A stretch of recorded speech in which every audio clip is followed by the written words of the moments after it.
I had been preaching all these things, and then, whether you're religious or not, I look at it as, God really tested me with, you could say the universe, circumstance, it tested me with, do you really know what you're preaching on? Right. Because are you standing on what you're saying? Or are you just a hypocrite? Right. It's almost like stepping into your purpose, man. It's like he had to give you something to talk, 100%. to talk from.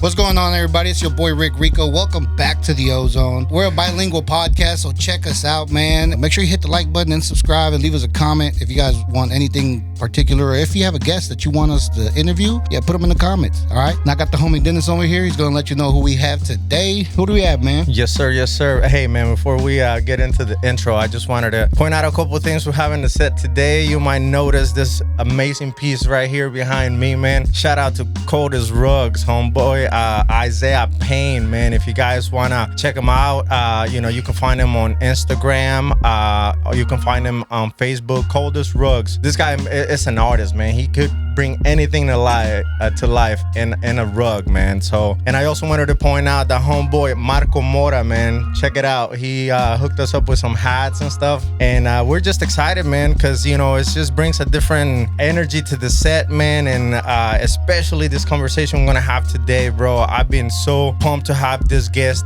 here with us, because for one, I'm gonna geek out with him, man. I could talk about the topics that he's passionate about, because I can identify with him. And I'm speaking of none other than Mitch Thompson. He is a health professional, a published author, and owner of Combat Cardio KC, and documentary creator. Mitch is the author of Fireproof, Healthy Made Easy, and a series of children's books. He also released a documentary on Crohn's disease and has continued using podcasting, fitness, and health education to share knowledge and make an impact in the community, man. Mitch, welcome to the Ozone Layer, brother. Thank you for being here. I appreciate you. I appreciate you guys having me. Yeah, no, man. Hey, we talked about having you here, and I've just been so excited because, I just want to pick your brain, bro. You have so much to share, and, the first time around when we tried to make this happen, it was unfortunate that you had a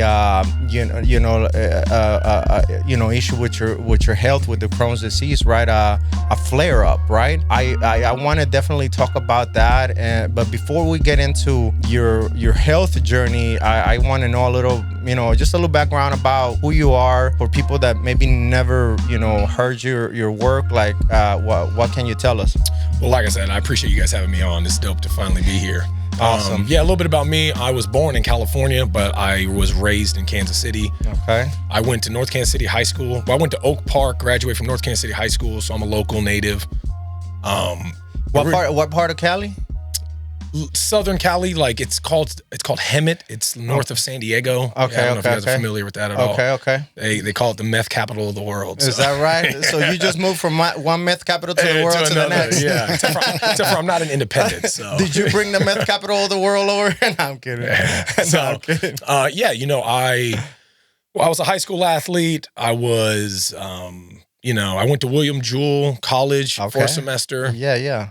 And then, I kind of transitioned out of my athletics. A lot of athletes, I feel like, don't really know what to do after their athletic career is done. And a lot of them kind of transition into some form of fitness. And I kind of went into the personal training route. Gotcha. I have a cousin in California who actually owns a gym. So I went out there, visited them for a little bit, kind of explored what it would be like to own a gym. And from that point, I was about 18 when that happened. So since I was about 18, for the last 10 years, I've been in kind of the health and wellness space, namely as a personal trainer, eventually transitioning into opening up my own gym. Wow. Yeah, I know. I see that, man. I've been checking out your content. So you got KC Combat Cardio KC. Combat Cardio KC. Yes, I stand corrected. And how long you been operating there? November 2nd of 2024 is when we officially opened up. And so a little bit, almost 2 years coming up on this year. And before that, I was doing just personal training with people.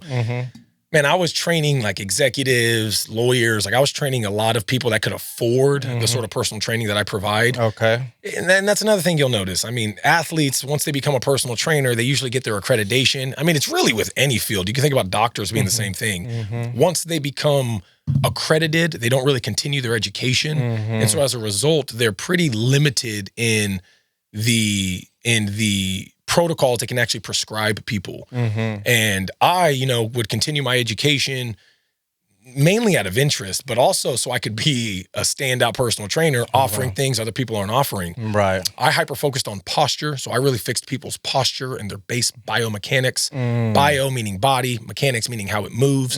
So I was fixing the way people moved fundamentally from the ground up. And the way that looks is, we sit so much nowadays that we have a lot of physiological implications from sitting. And so if only we knew how to address those problems, diagnose them, and then fix them, could we relieve a lot of people from chronic pain, namely chronic back pain. Right. And so I was training a lot of these executives, how to fix their biomechanics, which fixed their chronic pain, which eventually led into me exploring what the real catalyst to getting them healthy was, which was their food. But for the longest, I was just focused on posture and the mechanics aspect of it. Gotcha. As I got a little more tenured, I started focusing more on the nutrition. And then eventually all of that culminated into me creating a gym that didn't make people break the bank to get the service that I could provide, because I was charging $100 per session, upwards of $150 at times. How long is a session? An hour. So I'm making $100 an hour. People are paying me $100 for an hour of my time. Right. And, it got to a point where a lot of my boys that I was helping out, like they definitely can't afford that. Like they're still in school at the time, or they're just starting their lives. Some of them are starting to have kids. Right. And so I started charging them just $20 an hour. I was like, you know what? If you're actually committed to getting healthy, I'll do for $20 an hour. But even then, one session's $20. You times that by 3 sessions a week, you're paying upwards of $240 a month for a personal trainer. And so combat cardio was essentially created in light of the unaffordability of having the sort of coaching that I feel like everybody should have. Providing access. 100%. Yeah, no, that's cool, man. Is that how you came to meet with Amit Gabriel? Yeah, it was when I first opened my gym, it was actually I'd met Gabe before the gym. I'm pretty sure I met him before the gym. Because he's the one that put me on to you. Okay. Shout out Gabriel. Yeah, shout out Gabe. Yeah, to bring about podcasts. Yeah, man. Thanks for the connect. I'm pretty sure that was before, and I was promoting my book Healthy Made Easy. Okay. Yeah, so. Yeah. Okay. So personal trainer, you're, at this point, you're, helping people get fit, helping people with their diet. How this Crohn's come into the picture, and at what point? So were you already in the diet before that happened? That's what's wild. So the first book, Healthy Made Easy, which is the one you had referenced before. Wait. Before we get, we need to explain what Crohn's is. Right, we'll get into it. Okay. A little sidebar. Crohn's is a gastrointestinal issue. It's an autoimmune disorder.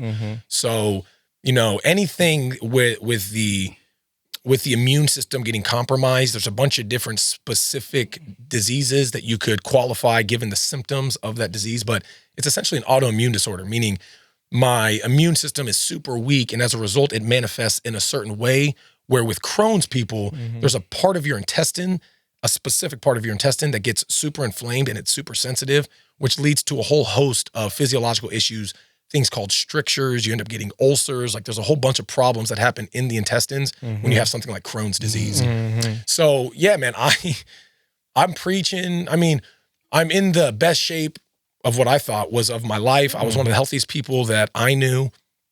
I still had a lot of bad nutrition habits though. Like that was the biggest thing, is I had a lot of bad nutrition habits, even though I was writing a book on nutrition. Right. It was kind of like, do as I say, not as I do, right? And so my first book, Healthy Made Easy. That's how I felt about life advice. 100%. So in Healthy Made Easy, I had published it a month before I got sick.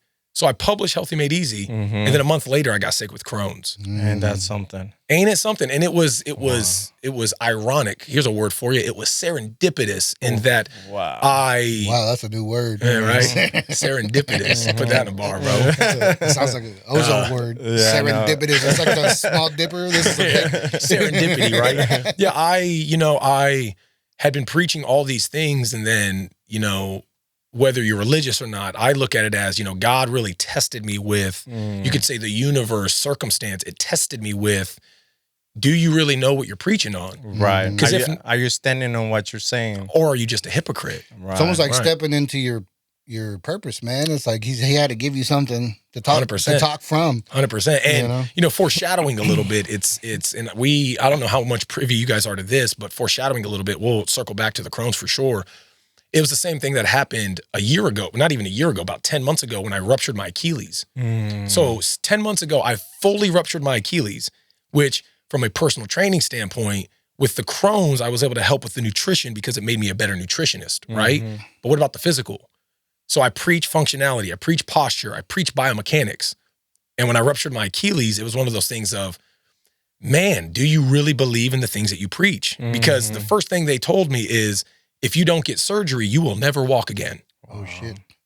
And I'm here 8 months later, 10 months later, no surgery, and I'm almost back to fully running. No surgery? No surgery. What the heck? So it's the same thing with the Crohn's though, right? Is like they want to prescribe a certain, they want to pigeonhole me into this. Diagnose you and cast this, because that's such a dangerous thing, because you can be casting something into somebody, and if they believe it, they make that their reality. Yeah. That's why I have a problem with that. I mean, it's good understanding what's going on with your health, but telling somebody you'll never walk again or you'll have to live like this for the rest of your life is a very dangerous word. So dangerous, bro. And they, you know, if I wasn't in the position that I was in first with the Crohn's, having written a book on nutrition, when the doctors, as you saw in the documentary, when they start gaslighting me into telling me that if you don't get on this medication, you won't be able to live a normal life. You'll essentially die. If you don't get on this medication, there isn't anything else that can resolve your symptoms.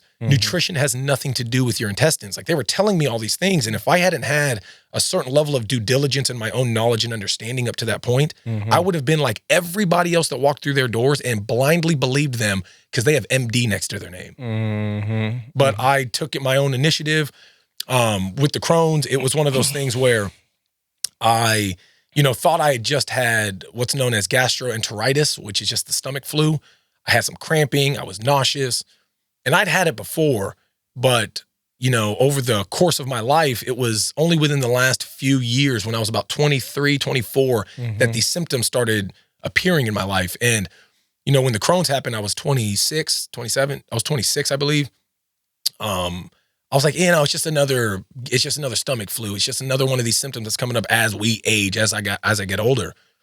But it was so bad that you saw in the documentary, I was bedridden for about 3 days. I couldn't eat anything. I was vomiting nonstop, going to the bathroom nonstop.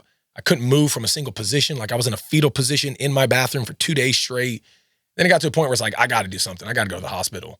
So I went to the hospital.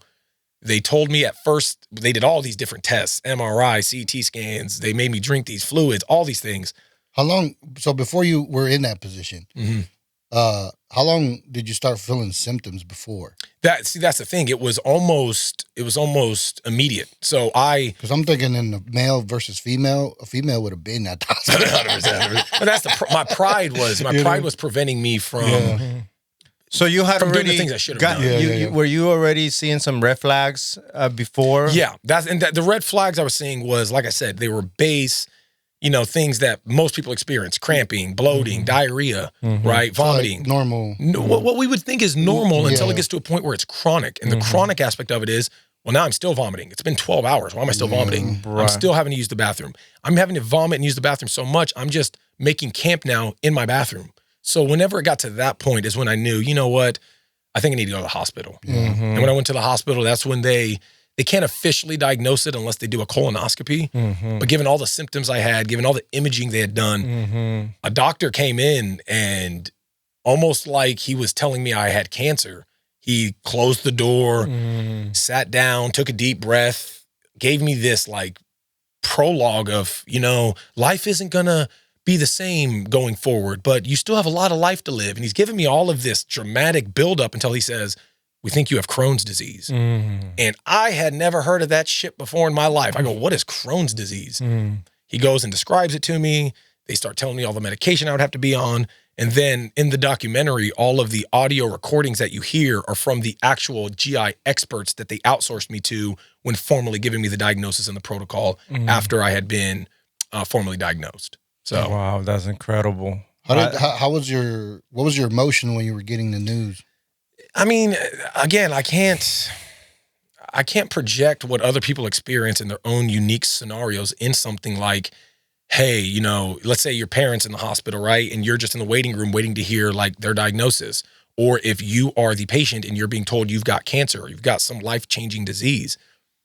I don't know what those instances feel like, but I can only imagine what I experienced was similar or at least paralleled to what other people have experienced in those life-changing circumstances. So, I mean, it's grief, right? I'm grieving the normalcy that I was used to up to that point. So I'm grieving the healthy Mitchell that now is, for all intents and purposes, dead. Like the Mitchell that I thought I was, he's gone. So it's denial, it's anger, it's all of these things. It's until I eventually got to the acceptance stage, it was all of the stages of grief that you could imagine, but it was heavy denial at first because of how healthy I thought I was up to that point. Right, man, that's crazy. It's crazy because, you know, there's a lot of things that we take for granted until we don't have our health. And it's, I mean, I have a whole different level of appreciation for being healthy now compared to what I did before, you know, because I went through my own journey of digestive issues. I think it was Hippocrates that said all disease starts in the gut, right? And I believe there's a lot of truth to that. I feel that the things that we put in our body are, in fact, making us sick. I mean, if you ask yourself, wow, none of these diseases existed over 150 years ago. So what has been the differentiating factor between back then versus now? And it's the way food is processed, the type of foods we eat, it's the dietary standards that we have. And that's just going into the past 150 years. If we go back pre-agriculture, 10,000 plus years ago, before we even started farming, that's a whole nother conversation. We can talk about how, you know, the anthropological data, meaning the actual fossils and all the evidence that we can, that we've discovered up to this point when we look at human anatomy before we farmed versus after we started farming. We can measure things like our bone density got a lot less. We got way weaker once we started farming because we weren't eating as much nutrient-dense foods. You can look at our brain size. Skulls were technically 11% bigger before the agricultural revolution.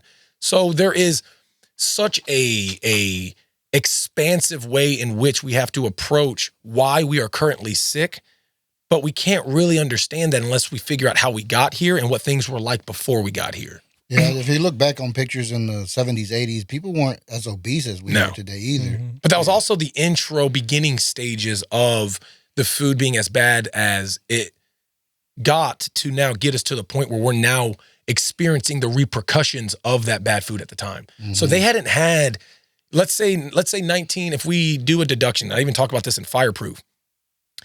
If we go back to the Industrial Revolution, right? The Industrial Revolution, let's say mid 1800s, that's the first time technology got to a point where we could mass produce food in the way that we now can and we take for granted, right? Yeah. So before that, there was a difference in the amount of food people had, let alone the type of ingredients that they have. And so if that's the mid 1800s, we then think about, okay, when did they start really processing food the way that we think about it? Let's say that's the early 1900s. So from the early 1900s to about 1950, you've only got 50 years of them experimenting with how they're going to produce this food. Then from 1950 to 1970, they're solidifying how they can make this food, namely from a hyperpalatability standpoint, meaning how good it tastes and how much it makes us addicted to it. So you're now in the 1970s where it's just getting perfected from a standpoint of keeping us addicted. Side note, a hilarious part of that is when cigarettes started becoming exposed as being addictive and harmful for you, which Philip Morris was the main industrial tobacco company in the United States at the time. All of the scientists from Philip Morris and all these tobacco companies got bought out by all these food companies because now that cigarettes and tobacco was being demonized, they needed to have a new profit product to be able to sell the people without them knowing they're explicitly being addicted to that product. And so you have Philip Morris scientists who made cigarettes addictive now being bought out by these sugar companies, Kellogg's, Procter & Gamble, all these different big sugar companies to do the exact same thing with food that they did with the tobacco back in the day. It's incredible, man. Sometimes the way, when you start thinking about... That's why Coca-Cola had cocaine in it. Legit, though. And this is 1970s, though. So that, just to answer your question, though, is like, you don't see people that were overweight, obese in the 1970s, because that was the beginning of the drug peddlers really pushing the drugs on us. And now we're 50 years later. Well, what's wild is 1970s was 50 years ago, bro. Right. But we're here 50 years later realizing, man, is it something that we just have to accept now that, now food is just shitty and we all are getting obese and now we have to exercise and take these GLP-1s and take these peptides and take all these things in order to fix our health? Or do we try to get to the root cause of the problem, which I believe is food? Right. No, 100%, man. I think you hit the nail right on the head. But the big question is, with so much misinformation, what is the right food, right? Because, from anthropology, like, point that you were making as far as going back to what it was, right? That has significance because of the composition of the gut, right? And the bacteria that we have that is actually digesting these foods. And that's why, like Hippocrates said, right? All gut, all diseases starts in the gut. So what is the right food for each person? I've heard of people actually doing DNA tests to figure out what foods they should be eating, right? Are they, more of, do they come more from like farming background, or were they more, carnivores, or more of a pescatarian type of, what is it? You know what I mean? How do you know what you should be eating? So first off, I'm an epigenetics coach, so I can actually interpret. If someone takes a DNA test, I can look at they're called SNPs. I can look at, without going into the boring science of it, I can look at their genetic SNPs, and I can actually determine what foods work best for them, what exercise works best for them, what lifestyle choices work best for them. Now, as an epigenetics coach, we don't really have substantial science to prove those things. They're more correlative, meaning if we have 100 people and all of them have this DNA SNP, and they all have a good response to, let's say, to fish, then we can assume that people with that genetic phenotype are also going to have the same physiological response to that population that we studied. I don't really put a lot of weight on the DNA testing. I put more weight on, as you were kind of alluding to, the anthropological side of it, based off of how the human anatomy, independent of what region of the world you grew up in, what the human anatomy was designed to operate from. And then that's going to be a conversation of, okay, now we got to talk about, bioevolution, adaptation. We got to talk about the human GI tract relative to other animals. We got to talk about mammals versus non-mammals. Like, there's a whole depth of that conversation we would have to have. But to super simplify it, if you look at most animals are going to have the gastrointestinal, GI, gastrointestinal, they're going to have the GI structure relative to their population of what they need to eat. So if you have, let's say, a koala bear only eats eucalyptus leaves. So if a koala bear eats any other leaf, it's going to have a negative physiological response to. So we can then look at its anatomy and see how it relates to other herbivores, we'll say, because they're an herbivore. Human beings were apex predators. When I teach people about boxing, we didn't go up to woolly mammoths and square up with them. That's not what we did. But we did throw stuff at them. And because human beings have a very unique bipedal anatomy, meaning bipedal, pedal, which is going to be two feet. The best way to think about it, most animals are quadrupeds or bipeds. We have a unique anatomical structure that allows us to grab things and use our hands to develop tools. That's what sets us apart. Literally. And so I look at, okay, that's one aspect to think about it. Where does that take us? Well, it takes us to a point where we can throw stuff, and then we can operate as an apex predator without depending on our physiological limitations. So a bear, tigers, lions, bears, oh my, those things are all going to have similar overlapping qualities. A level of strength, claws, teeth. They've got physiological adaptations that allow them to be apex predators. They are the top of the food chain because of these physiological adaptations they have. Humans don't got that. We don't got sharp teeth. We don't have giant claws. But what do we have? The ability to manipulate our environment to then dictate our role as the apex predators without needing those physiological advantages. So though we may not have giant claws, we may not have giant teeth, we may not be faster than most animals, we have an ingenuity in our brains to be able to be the top dog by using tools and manipulating our environment. Does that make sense? Yeah. Right. So that's first and foremost. Humans were apex predators. Let's look at the anatomy of all apex predators. Let's look at lions, tigers, and bears. If we look at them from how is their GI system, how is their gastrointestinal tract developed relative to other animals, you will notice a commonality.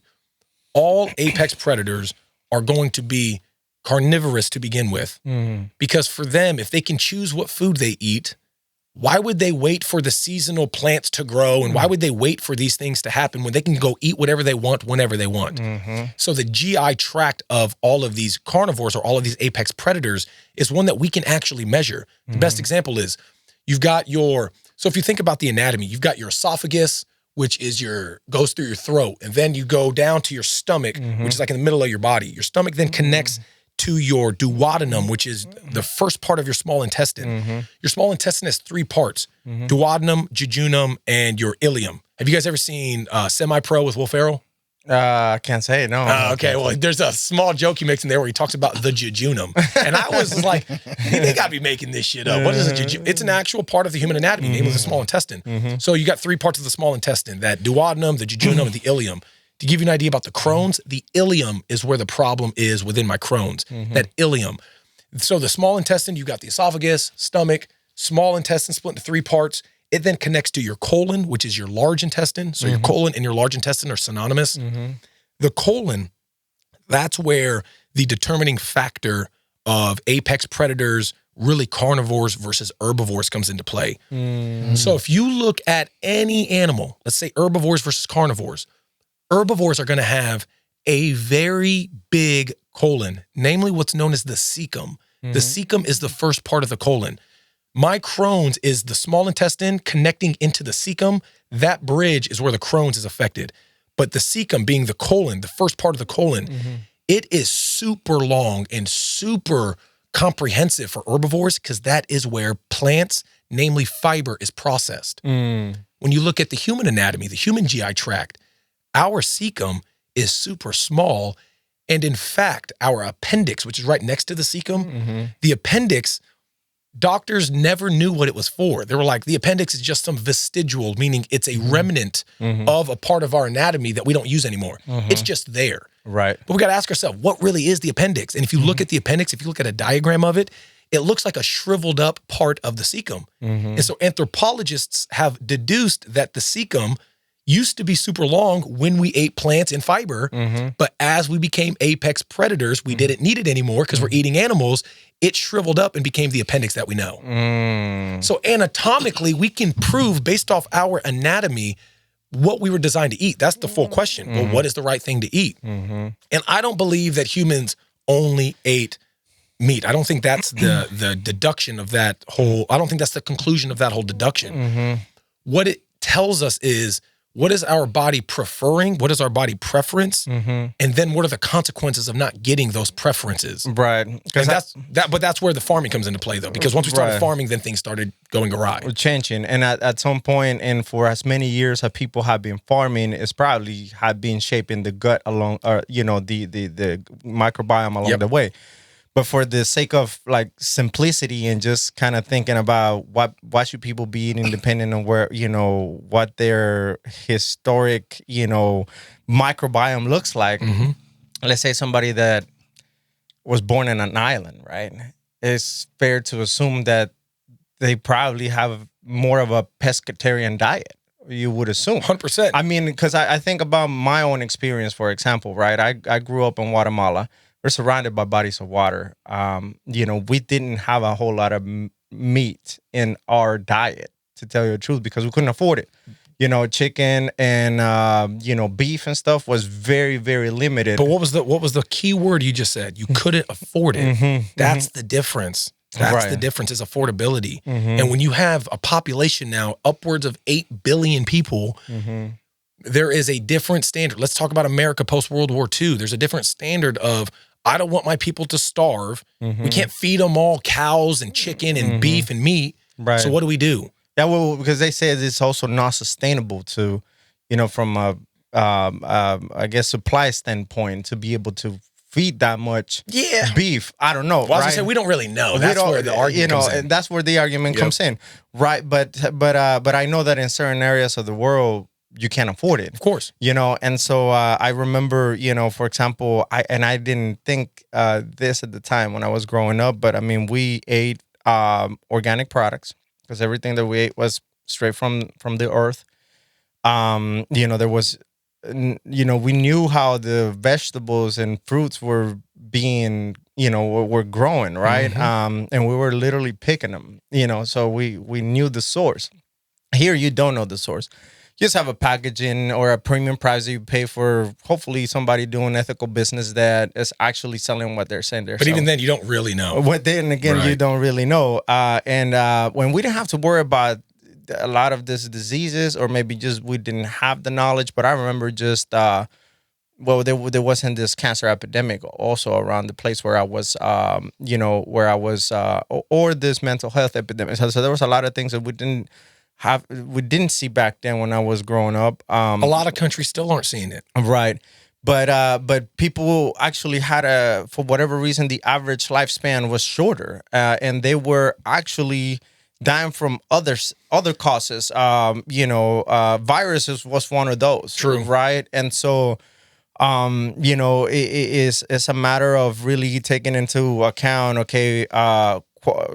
quality of life versus a lifespan. Health span versus lifespan. Yeah, there you go. Lifespan versus health span. And it's just, we also didn't have this preconceived ideas of what food is like. Is it good for you? Is it bad for you? There was no discussion about food. But my thing is also, I deal with a lot of, anytime an immigrant comes into my gym and I have to explain to them nutrition, the first thing I have to tell them is, listen, we're not in your former country anymore. Why do Mesoamerican cultures, South American cultures, Asian cultures, Middle Eastern cultures, African cultures, why do all of these cultures eat beans, rice, and bread?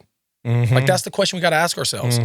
Because they're cheap. What you were talking about earlier. Yeah, they're abundant. They're abundant. Yeah, they're abundant. I remember George told me the secret was rice. George was a big. He was big, and I was like, bro, how do you go in 3 months? How do you change your you get buff really fast, bro? But he very minimal. Yeah. Well, the thing is, Not in terms of how much he ate, for sure, but in terms of his options. Yeah, 100%. I mean, I eat literally eggs and ground beef every day. That's all I eat. Yeah.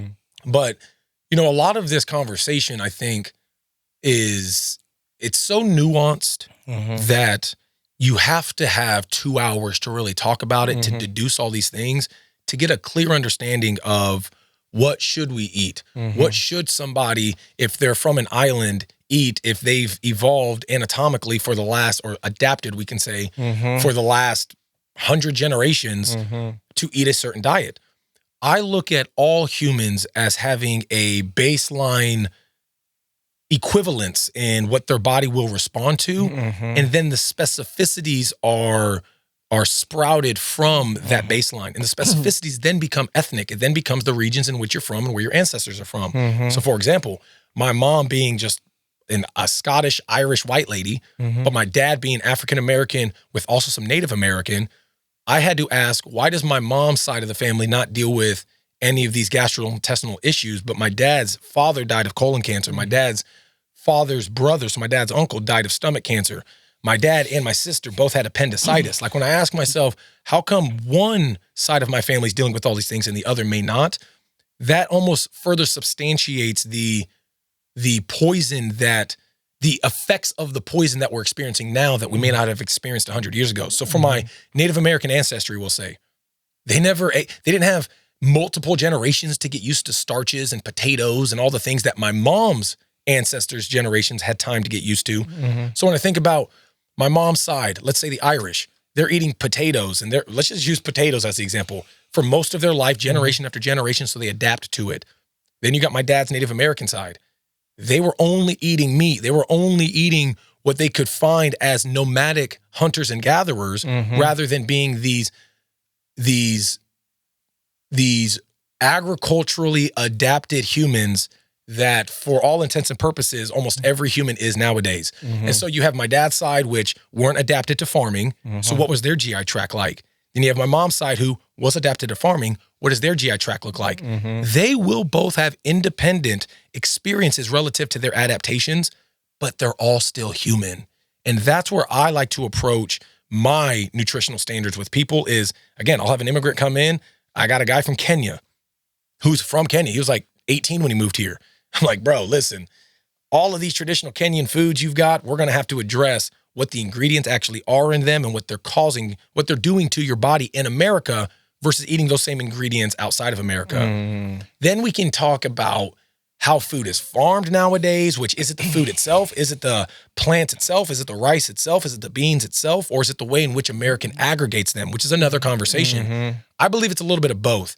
But ultimately, the conversation is so basic in that we need to think, how did humans adapt and evolve to have their GI tract be the way it is? And how far have we veered from that? Right. Because if we can get that back to what we were designed to do, I believe that is the solution for anybody's metabolic problems, especially when you're talking about autoimmunity like Crohn's disease. Right. No, 100%, man. I love this conversation, bro. I honestly do. And I want to take it a little bit in a different direction because we're going to geek out, okay? We're going to geek. And you know, they said that Hippocrates was the father of modern medicine, right? And this is where they started kind of looking at medicine in terms of more like a scientific approach, as opposed to before that more magic or whatever you want to call it, right? More supernatural, superficial, and it's a little interesting to think about it in those terms because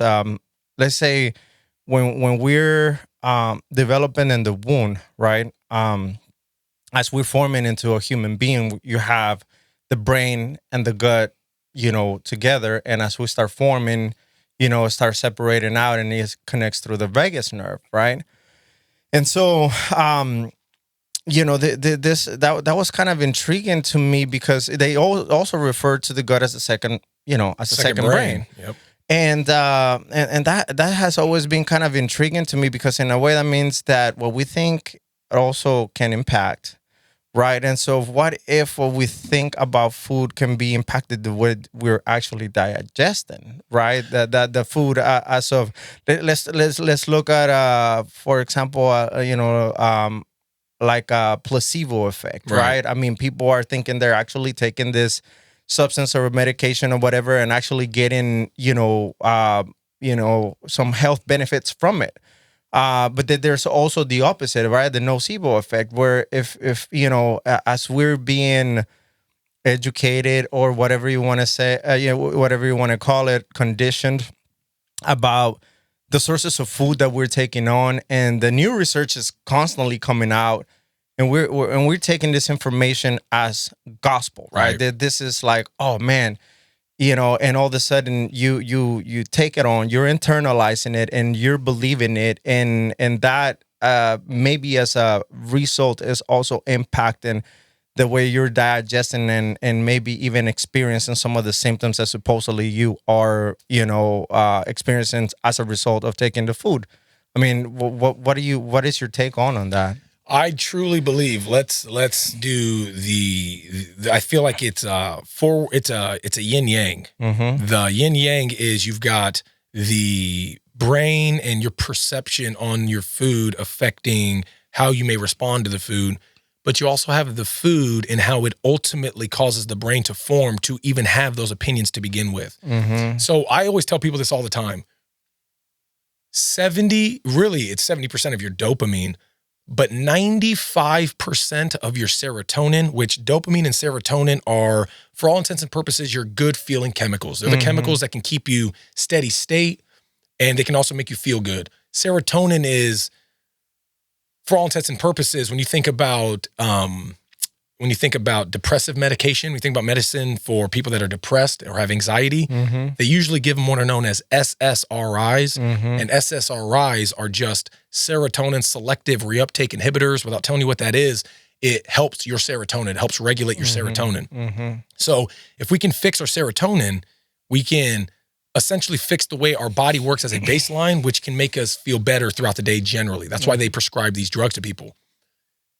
95% of your serotonin is made in your gut. And so when I think about you are what you eat, or when I think about the gut-brain axis, and I think about the gut being a second brain, I like to think about it from a neurochemistry standpoint. So I like to think about it first from a one-way street of the gut affecting the brain, because the brain can't really be affecting the gut without it being in a certain state. And so if you have, let's say, low serotonin, low dopamine, and in that mindset, you have the negative perception on the food, then that placebo or nocebo can be true to the degree that you're talking about it, where the mind is now affecting your response to the food. But before we even get to that point, if we can fix the mind with the food, so we fix the food, which then fixes the mind, now the mind has a different perception on the food. I think that's a whole completely different state. And I think we too often will jump to that conclusion. And this isn't a you guys thing. I have clients all the time that talk about this, where they think that they can bypass adhering to how the body is designed. That's the whole point.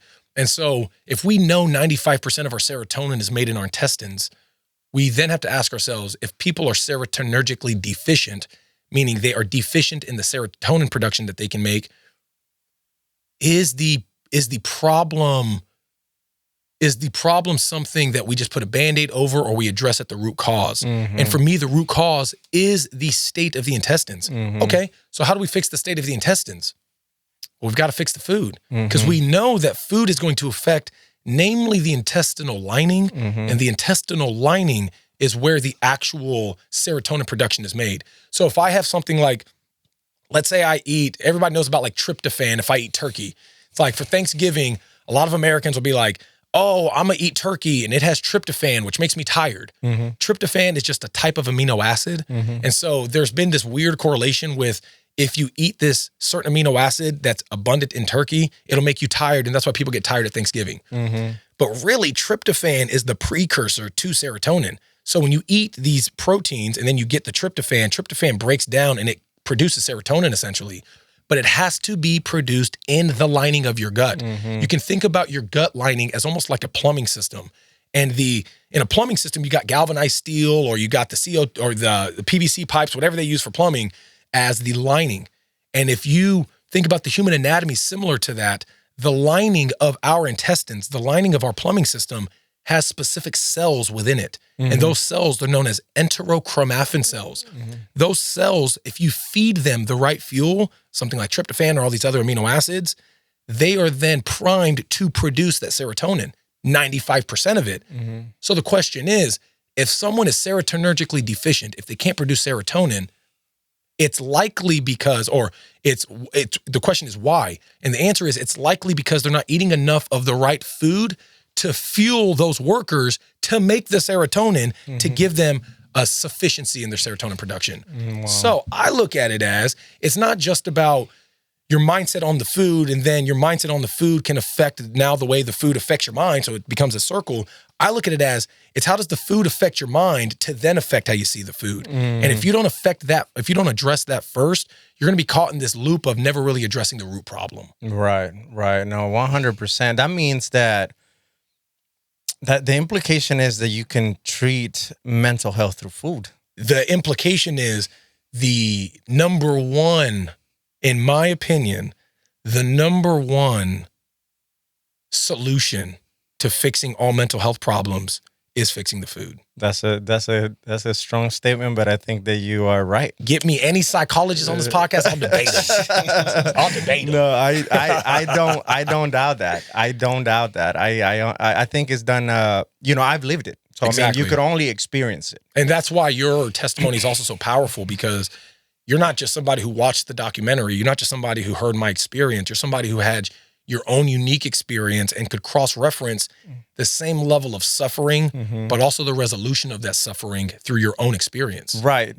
No, I mean, the fact that my health was compromised sent me down this rabbit hole of trying to understand that digestion. And I know more about digestion than sometimes I even really wanted to, but it was out of necessity, you know, and it's been a while, you know, since I actually started, since I did all the research to figure out how can I get better. But I remember reading, and I can't remember the authors, I can't remember the books, and some of the information is kind of blurry now, right? But I remember reading about the restoration. I remember reading about the restoration of the gut, for example, right? And what happens in the gut, you know, with the good and bad bacteria and the imbalance of it. Which we don't even know a whole lot about that yet, which is what's wild. Right. And so, what I do remember reading is that the bad bacteria has 2 membranes and the good has 1. And so when you eat and you process foods that are not, you know, that have something that are not natural and whatnot, the bad bacteria is more likely to withstand that, and the good bacteria is likely to. So over time, it starts creating this imbalance, and that's why some people, let's say, for example, when you're in your 20s, you got like a gut of steel. You can eat anything. You could eat as late as you want, and you don't have. At least I didn't. Food allergies or all this other stuff that you start seeing later on in life, where you're like, well, what the hell's happening to me? And it's that over time it starts creating this imbalance. It's called dyssymbiosis. Right. Yeah. And so in this overpopulation of bad bacteria starts, affecting the gut lining, right? I mean, now you start creating this permeability, right, where you're not filtering things the way you should. Some of these toxins or impurities that come in through foods and stuff like that is ending up in your bloodstream, and they go to whatever it is that you're predisposed to already. What runs in your family, right? And that's when you really start seeing, disease and things like that. And that's what I remember from the research I did, from the readings I did to try to understand it. But I also understand that it's reversible. That you can, for one, starve the bad bacteria because they usually feed off of carbs and sugars, right? And it's interesting too because how this signals are sent to the brain in the sense of if you're not feeding them, you still getting the signal of being hungry, even though you've already eaten. Like you could eat something and you're still like, oh, I still need the sugar craving, right? It's just because those cravings are so strong sometimes. I mean, it's such an impulse. So I'd say this. So I'd love to go down the rabbit hole of gut microbiota, and I'd love to go down the rabbit hole of how certain bacteria are affected based off of certain foods we eat. We can go down that rabbit hole, but for right now, I think to kind of play off what you were alluding to is hunger signaling. That's the biggest problem. I tell people all the time, there are essential nutrients and then there are non-essential nutrients. Essential just means that the body cannot produce them, and so you need them from an outside source. Mm-hmm. Did you guys have a chance to watch the debate I had with that vegan? Did you guys get a chance to watch that? Did you have that was to bring about podcast, right? Yep. Yeah. I seen some of it. I didn't see all of it. Yeah, it was an interesting combo. Yeah. The issue that I have when qualifying whether or not we need carbs or we need fats or we need protein, it boils down to, like I said, human anatomy. And when we think about dietary essentialism, there are certain things that our body can produce on its own, and there are certain things we have to get from an outside source. Mm-hmm. With veganism, the biggest problem is namely vitamin B12, but there's a bunch of other vitamins that you cannot get from plants, so you need it from an animal. Mm-hmm. And so they have to go out of their way to supplement that into their diet to maintain that essential nutrient that they're not getting elsewhere. Make sense? Yeah. So there are essential fatty acids, namely omega-3s and omega-6s. I'm sure you guys have heard of like fish oils. Mm-hmm. People say fish oils, right? What is a fish oil? Well, they're omega-3 fatty acids. There's also essential omega-6 fatty acids, which the balance between those two is really the problem nowadays with a lot of foods. Omega-6s are going to be your pro-inflammatory your pro-inflammatory fatty acids, whereas your omega-3s are your anti-inflammatory. we have so much omega-6s in our diet because of certain food standards that we can get into, that they have been promoting, get more omega-3s, get more fish oils, because that's how they think you can balance them out. But it's really, you got to avoid the omega-6s, rebalance out the ratio between the two while increasing those omega-3s. But point is, omega-3s are an essential fatty acid. Essential, you need them. And if you don't get them, you will be underdeveloped, and you can't get them from plants. And you can't get them from plants. So certain omega-3s you can, but you're not getting it in the same... Avocados, yeah, maybe? You're just not getting it in the same bioavailability, which is another argument I try to have with that vegan it's so nuanced, bro, that you have to get into the science, which I'm down to do, but a lot of people aren't, especially if they're not prepared and they don't know the science, right? So omega-3s, we'll say, are an essential fatty acid. You also have essential amino acids. As weightlifters, a lot of people have heard of branch chain amino acids, BCAAs, right? BCAAs are just 3 of your 9 total essential amino acids. So you've got essential amino acids, which are just proteins broken down. So you've essentially got essential proteins that break down to essential amino acids that the body can't produce that we need from an outside source. You've got fats, which are also synonymous with triglycerides. You've got certain fats that you need that you can't produce that you need from an outside source, which is going to be those omega-3s, the omega-6s, the sort of fatty acids we talked about. In our 3 macronutrients, fats, proteins, and carbs, we've just defined that there are essential nutrients within fats and proteins. But there is no such thing as an essential carbohydrate. And so when you think about that, it's like, well, what does that even mean? You could never eat a carb again and still get the benefits of what carbs provide, because the body can produce endogenous carbs by using the excess proteins and fats. Wow. That's called gluconeogenesis. Glucose, carbs, new, genesis, the formation of. So you can have the new formation of glucose in the body without ever needing to eat carbs. What that just means is it's not essential because the body can produce it itself. And please correct me if I'm wrong, but I also know that carbs in some way produce this insulin spikes, right? And this is where, let's say, the oxidation of the cells, right, in turn. Am I somewhere in the ballpark? 100%. It's again going into the nuance of oxidative stress and going into all this. Think of it simply like this. Our bodies have been designed to eat certain foods that if we deviate from that path, we have a negative response. So if you go to the zoo and there's signs up at every single enclosure where they're saying, do not feed the animals anything. Why? Because if you feed them anything outside of their diet, they get sick. Why would it be different for humans? And so when we think about something like, okay, well, can humans eat carbs? Of course we can. But should we be eating them in the excess quantities that we have been? Let alone should we be eating them in the low quality that we have been, which becomes a part of the conversation. And so when I'm talking about dietary essentialism, we want to just think about, what does our body need? It needs certain fats and proteins. What does our body not need? It doesn't really need exogenous, meaning external carbs. Everything it does from a carb standpoint can be done endogenously, which means within the body. Does that all kind of make sense so far? So now we're thinking about, okay, if we evolved as apex predators, what do apex predators eat? Animals.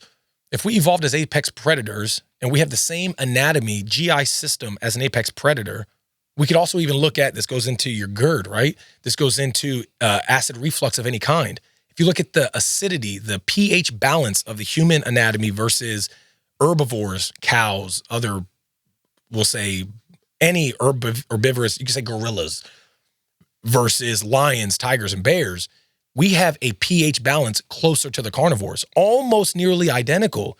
So just in those standpoints, we can accept from an anthropological standpoint, from a bioevolutionary standpoint, we were meant to eat more fats and proteins. Simple as that.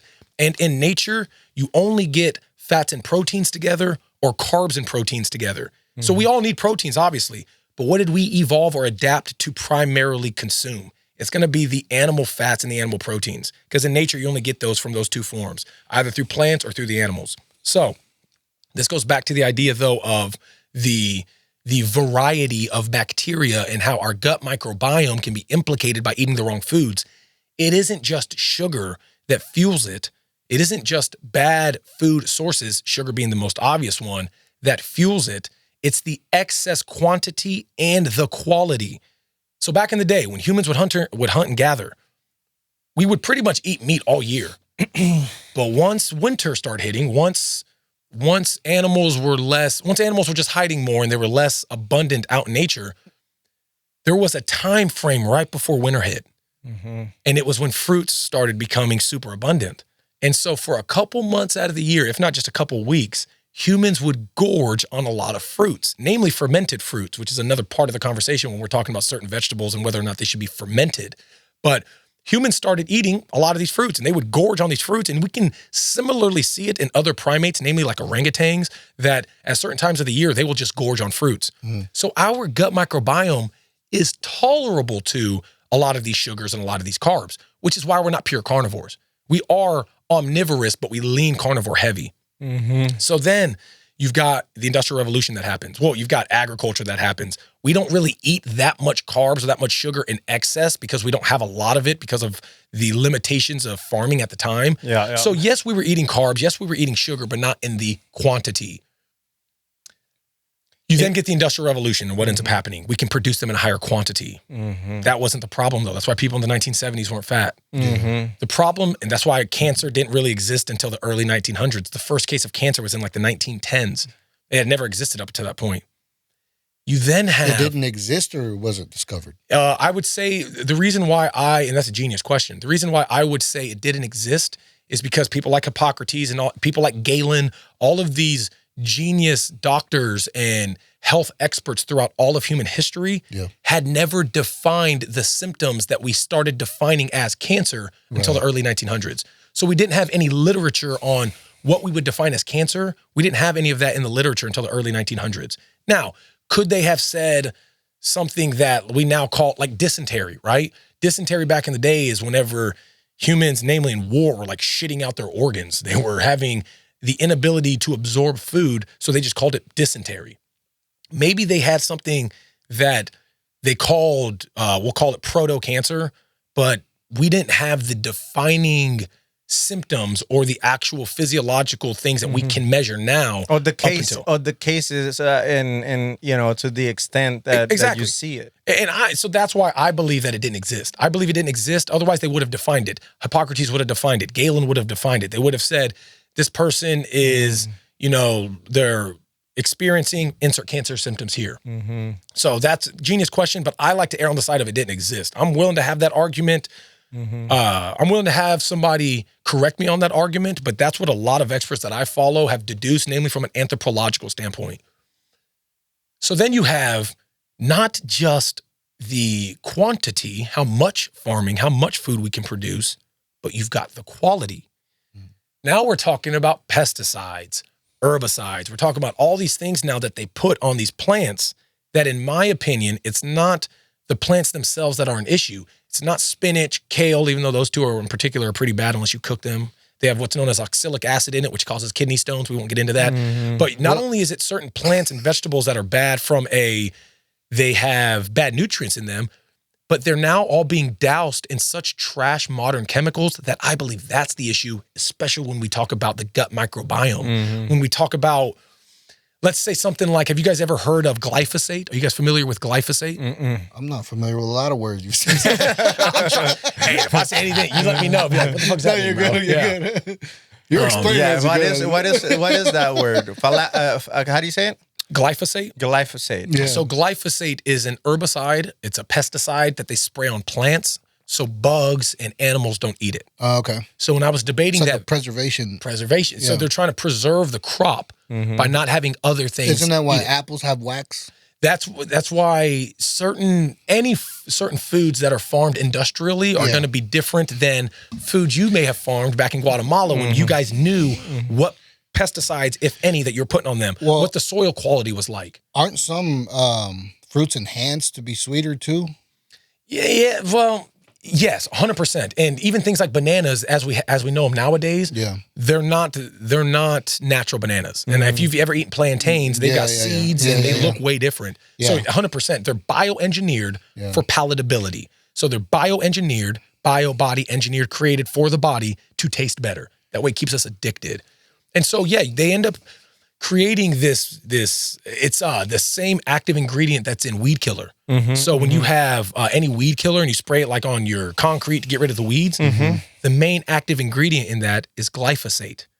So they've been spraying our crops with glyphosate since like the 1960s, 1970s, maybe earlier than that. And that's FDA approved? FDA approved, because if they keep it in small enough quantities, there isn't studies to substantiate the health implications of that crop spray. Long term. And I don't think they'll ever be able to have those. So they can always justify spraying these for fortification, right? They'll say it's fortified. That way it has certain nutrients in it, and they're also preserving it from getting eaten by all these other plants and animals. It's just enough to keep it preserved. Exactly. Yeah. And it's not toxic enough to explicitly show it's killing us. Yeah. Right. To tie it directly. Dude, this is where it's so nuanced that, trust me, when I say something like the biochorusmate shikimate pathway, you guys are going to be like, Mitch, I'll beat your ass right now using them many syllables, bro. Like, I get it, bro. But when you realize that if they spray glyphosate on a crop, that crop now is changing its chemistry so animals don't eat it. The main part of the chemistry it's changing, it's what's known as the shikimate pathway. The shikimate pathway is what the plant goes through in order for it to produce other proteins and other chemicals. So if you stunt that, the plant can't produce those chemicals, those proteins, so it's now a less nutrient-dense plant. So that in and of itself is a problem. But now they're starting to discover, well, the glyphosate that's in that plant, when we eat it and it goes into our gut microbiome, how is it affecting the human microbiology? How is it affecting the human bacteria? This is where it's so new still that a lot of people are willing to have, a lot of people are justified in not fully believing this, but I believe that it's pretty obvious when you get to the science of it, when you do the actual mechanistic studies, when you know what the mechanisms are that are affecting these things. And the mechanism is humans have a similar shikimate pathway. We have a similar pathway in our gut microbiome that if the thing that's being processed in our gut microbiome isn't able to unlock certain nutrients, then it essentially sits in there and it rots in a way that is bad for the body because we're not getting the nutrients from it. Right. So what we'll have is it's called the biochorusmate pathway. We have certain bacteria in our gut that whenever it's breaking down these foods and it has glyphosate in it, doctors think, a lot of these leading experts are thinking we're having an allergic reaction to that. What is that allergic reaction? Creating a different population of bacteria, namely a population that we're not supposed to have that can ferment things differently, that cause us to have a different state of our intestines, which now when we eat normal food, we're reacting in a negative environment. And so I believe it's not just plants are the issue, it's the way plants are produced. And if we can fix one of two things, get rid of the plants or fix how the plants are made, that's how we can reverse, as you were alluding to earlier, we can reverse a lot of these modern issues that we're dealing with, namely a lot of these modern chronic health issues that didn't exist 100 years ago. Autoimmune disease. Namely autoimmune disease. I know that was a whole lot, man. No. We're learning. So the plants are already coming like trash, right? That's the problem. They're already coming in like trash. Unless you're growing it yourself. So if you're going to go to the grocery store and get some plants, how do you suggest they be cooked? Like, what's the best way to cook them? Because I know some people say grilling isn't the best way to cook food. It's not the healthiest for your gut. No, it depends. That's a nuanced position depending on the food. So, for example, something like kale and spinach, if you don't cook kale or spinach, you're not getting rid of certain bad nutrients. So before we I'll answer the question, but there's some nuance, some pre-context that I think will help make my answer more palatable. It'll make my answer, pun intended, more palatable. It'll make my answer more digestible. No pun intended. No pun intended.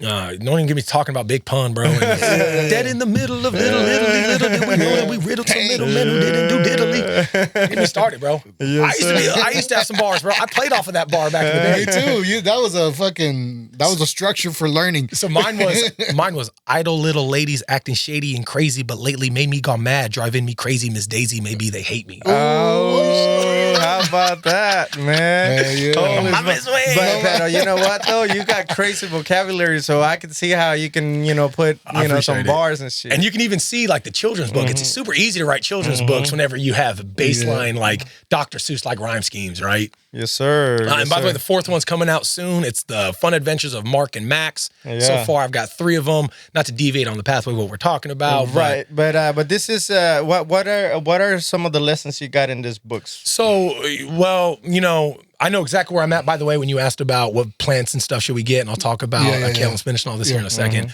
The idea of those books are the play off the words, right? So Willie and Abel. I used to always ask people, hey, like, could you help me out? And they would always respond with, I might be able to. When I started wording it in a way where I was like, are you willing and able to help me? They were either having to admit they're not willing to help, which means, why are you my friend, bro, if you're not willing to help me? Or they're not able to. And if they're not able to, it's a different combo. Like, I'm not able to help you out, bro. Like, that's my bad. I don't have the time, whatever it is. So the idea of the book is, if you're willing to help, that's one thing. But it's not the full picture. Are you able to help? So Willie in the book, he's trying to move this tree, but he's not able to move it. But his buddy Abel, he's able to help and move the tree. He just doesn't want to. He's not willing to. So only when you put those two together, when you're willing and able, do you unlock the potential to do all things. Yes, sir. Yeah. I love that message, man. That's awesome, bro. Hope and grace, similar concept. Give yourself hope, find some grace. Chance and chase, take the chance, chase your dreams. That's why people nowadays don't tell you, hey, if you need anything, let me know. Right, bro. Because they're not willing and able. So that's why that book, and Dennis was so good, is that book will give you lessons to teach your kids, even if they don't really understand it right now. Right. You know what I mean? Yeah. Is that like, you mean right now? Like right now? You mean right now? Yeah. I can't right now. So later. So ultimately, when we're talking about food, right, there is certain food, there's a certain principle that I like people to think about before they start thinking about what foods are good, what foods are bad. An animal, it can run from you, right? So an animal, it's not going to really have any bad nutrients per se, the same way plants will. Why? Because an animal can run from you. So it doesn't need to create defensive chemicals within it to defend itself. Yeah. But what's a plant going to do?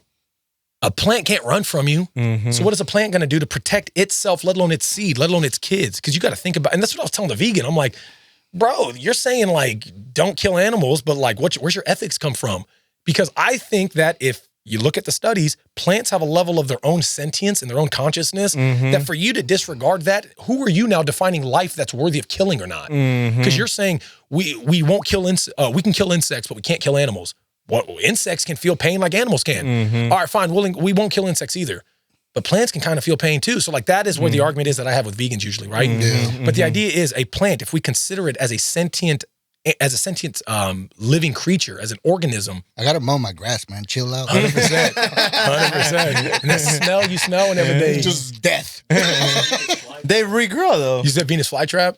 Yeah, well, that's the thing though. Yeah, there's a bunch of animals or a bunch of plants that have more obvious aspects of sentiency versus others, and that's a whole nother argument.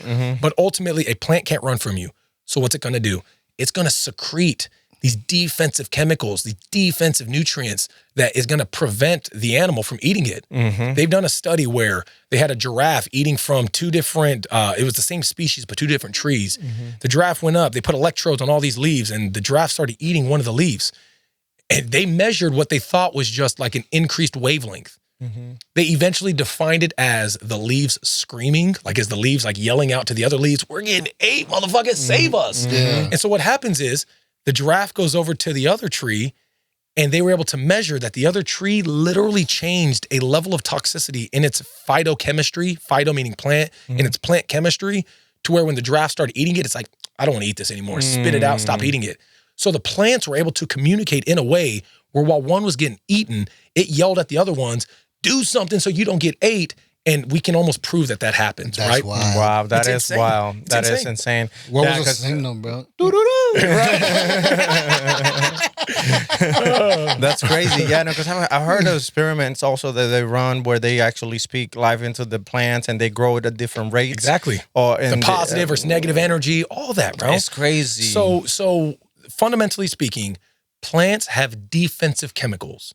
These defensive chemicals, I and many other people in the field like to call them anti-nutrients. So you have normal nutrients, which are good, and you have anti-nutrients, which are bad because our body can't process them. certain plants, all plants to a degree, are going to have these phytochemicals, these anti-nutrients, but certain plants are going to have them in more of a concentration than others. Ergo, let's go back to kale and spinach. Kale and spinach have a particular anti-nutrient called oxalic acid. I like to think about the 3 horsemen of anti-nutrients: oxalic acid, phytic acid, and something known as lectins. So those 3, you guys don't have to memorize this, but this is something to know that if you are aware of these things, you can then discern which plants should we avoid, which plants should we cook, right? And how should we cook them? Genius. So something like kale and spinach, they are so dense with oxalic acid. There was a study done where you had standard American diet people that just ate standard American diet. Then you had vegans. And in this study, every single marker was healthier for the vegans. Why? Because they're not eating all the bullshit from the standard American diet. Except one. They had a higher instance rate of kidney stones because they were eating more kale and spinach raw, which kale and spinach have more oxalic acid, and oxalic acid in excess when it's in your body, namely when it's in your kidneys, it binds to the calcium in your kidneys and causes kidney stones. You know what's crazy, bro, is that, let's say, for example, like in blue zones, where people traditionally live longer, carbs is part of that diet. Yeah, but the blue zone studies, they were bastardized. They were taken out of context where they tried to say the longest living people were in all of these. That's a 1950 study from a guy named Ansel Keys, and he intentionally nitpicked the results to give the conclusion he wanted for his specific profitable purposes. But I have a digestion question. That's my little bit of it. So, like women complain about stomach issues a lot. There's always, there's memes about women having bad digestion. Is there a difference in men and women in terms, or is that just bad eating? So think of it as all humans have the same base anatomy, right? Yeah. But ladies are going to have a slight tweak based off of hormones and based off of them creating children, right? So I believe there is an explicit difference in how some of these things we can't prove yet, the effects of glyphosate, the effects of low protein. I believe that those are affecting ladies en masse differently than guys just because of the hormonal implications that ladies experience, namely when they're prepubescent going into puberty, let alone whenever they're premenopausal going into menopause. So once their hormones are super active for their children-bearing years, and it also is super implicated whenever they're transitioning out of their children-bearing years. So yes, to a degree, but I think it would be best to think about all humans as a baseline so we could all follow the same rules. And then from those same rules, we deviate given ethnicity, given gender, given socioeconomic status, because some people can't afford to eat certain foods. Age. So, Yeah, I do. literally. I have noticed during pregnancy, the sickness and all that does increase and more, and they're more sensitive to certain type of foods during pregnancy. Yeah, and then the question is, do they have to really experience morning sickness the way that they have now normalized it? Do they have to experience postpartum depression the way that they have now normalized it? I believe all of those things are new modern consequences of the poor dietary standards going into their pregnancy. So you best believe my wife and I just got married, and we're talking about fully consummating the marriage to where we're going to have kids here soon, right? But guess what? The day of the wedding, it would have been easy for me like, this is the day we're doing it. But in my mind, I'm going, I was just in the sauna a day ago. So I know that it takes about 90 days for spermatogenesis to happen, meaning it takes 90 days for my sperm to reset. I've been doing the sauna for so long. Sauna affects the sperm. I don't want to be shooting bad sperm into you, right? And so I am super health conscious about my physiological state before I have kids, so it can give her the best chances.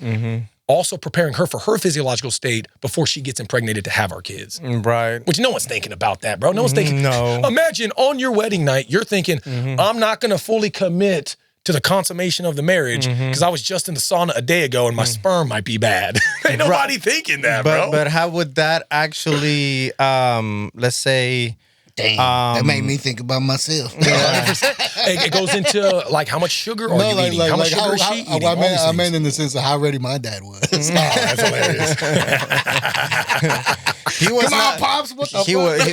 He was not in the sauna, I tell you that. Sauna. So, but yeah, man, I really do think a lot of this has to do with the outdated models and the outdated information that we've just accepted as, oh, you just get old. Oh, women just get morning sickness. Oh, these things, autism and all these birth defects are on the rise just because. It's like, I think that is a very lazy way to look at it. And I think if you default, just like with our health, if we default our actions to somebody else telling us what to do, we are literally a victim of their decision-making. And then we will almost blame the world and blame everybody else but ourselves for the predicament that we're in. Yeah. When deep down, we should have made a more intentional, educated, conscious decision. Well, yeah, it's because the problem is that we want to outsource that to somebody else, meaning the medical professionals. Because it's hard to learn all that shit, right? bro. Like they're the ones that are supposed to fix us, you know. But it's like in reality is that it is our own responsibility.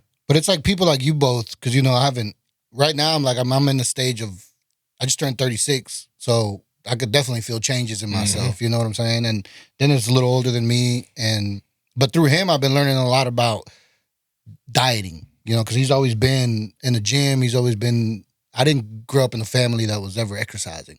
My dad played baseball, but that's the only physical activity I ever had growing up. But like, in terms of like food wise, listening to Dennis's story about his, what was it again? This digestion. Gallbladder particularly. Yeah. You guys are the only people that could really talk about and teach people like me who haven't had any health issues with that.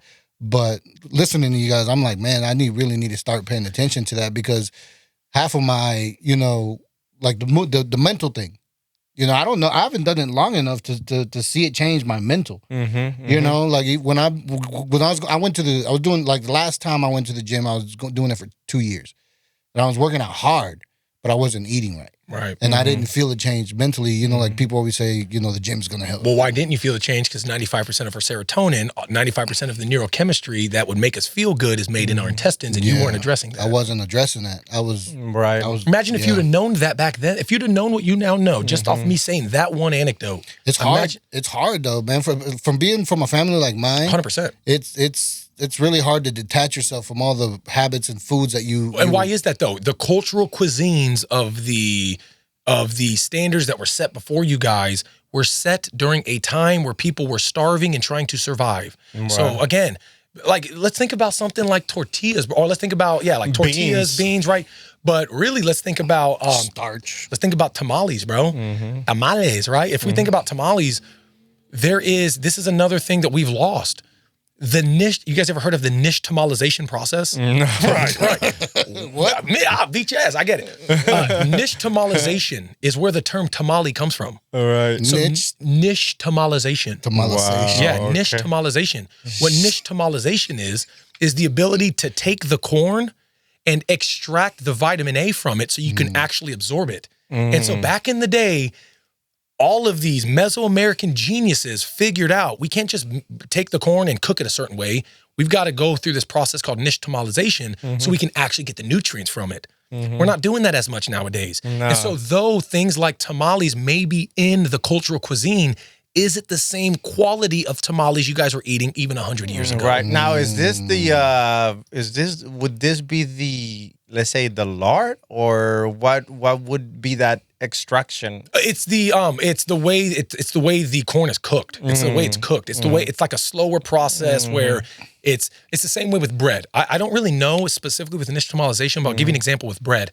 My wife's family is from Sicily. So when they make their sugu, which is their pasta sauce, they would take 20 tomatoes that they grew themselves with no glyphosate. They would blanch those tomatoes, meaning they would hard boil them, or they would boil them, which would make the skin fall off. When the peel fell off, they had a peelless tomato that they would then cut and de-seed.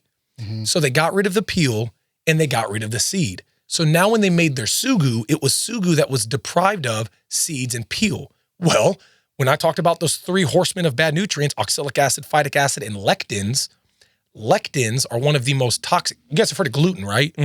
Gluten is a type of lectin.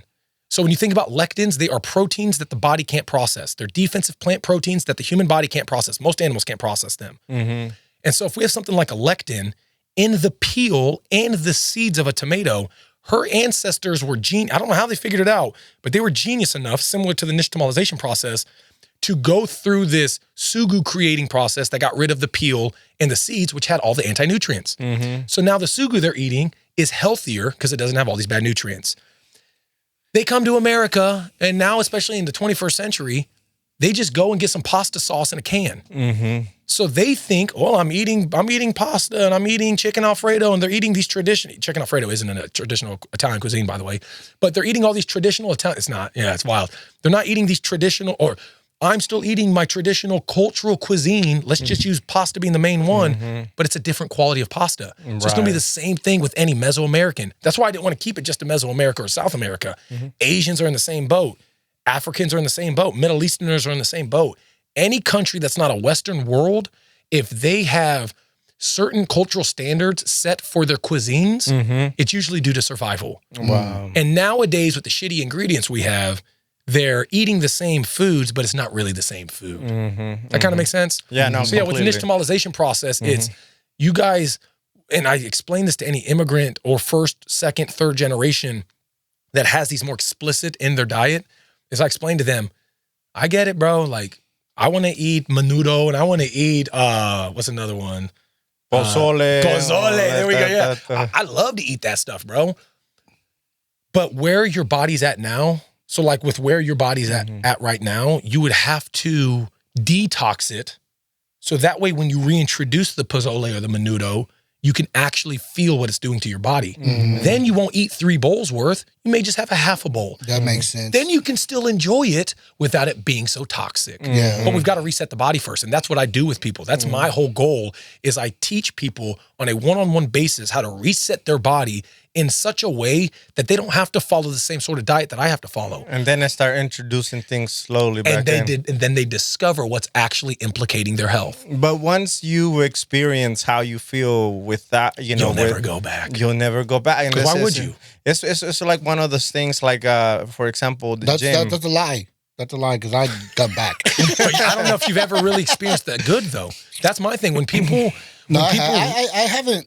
I can't say I've got to a point like where Dennis is, where he's been doing it for years. I feel like I've done good for like 6 months. So do you guys play? Have you ever do you play any video games? Ever played video games? Yeah. This started because of that. Savage. Yeah, I was gonna say. I used to competitively play Call of Duty Modern Warfare, the first one, Call of Duty 4. I would competitively quickscope. Yeah. So I used to do there. That's that guy right there. He's a quick. 360 no scope. You know what Game Battles is?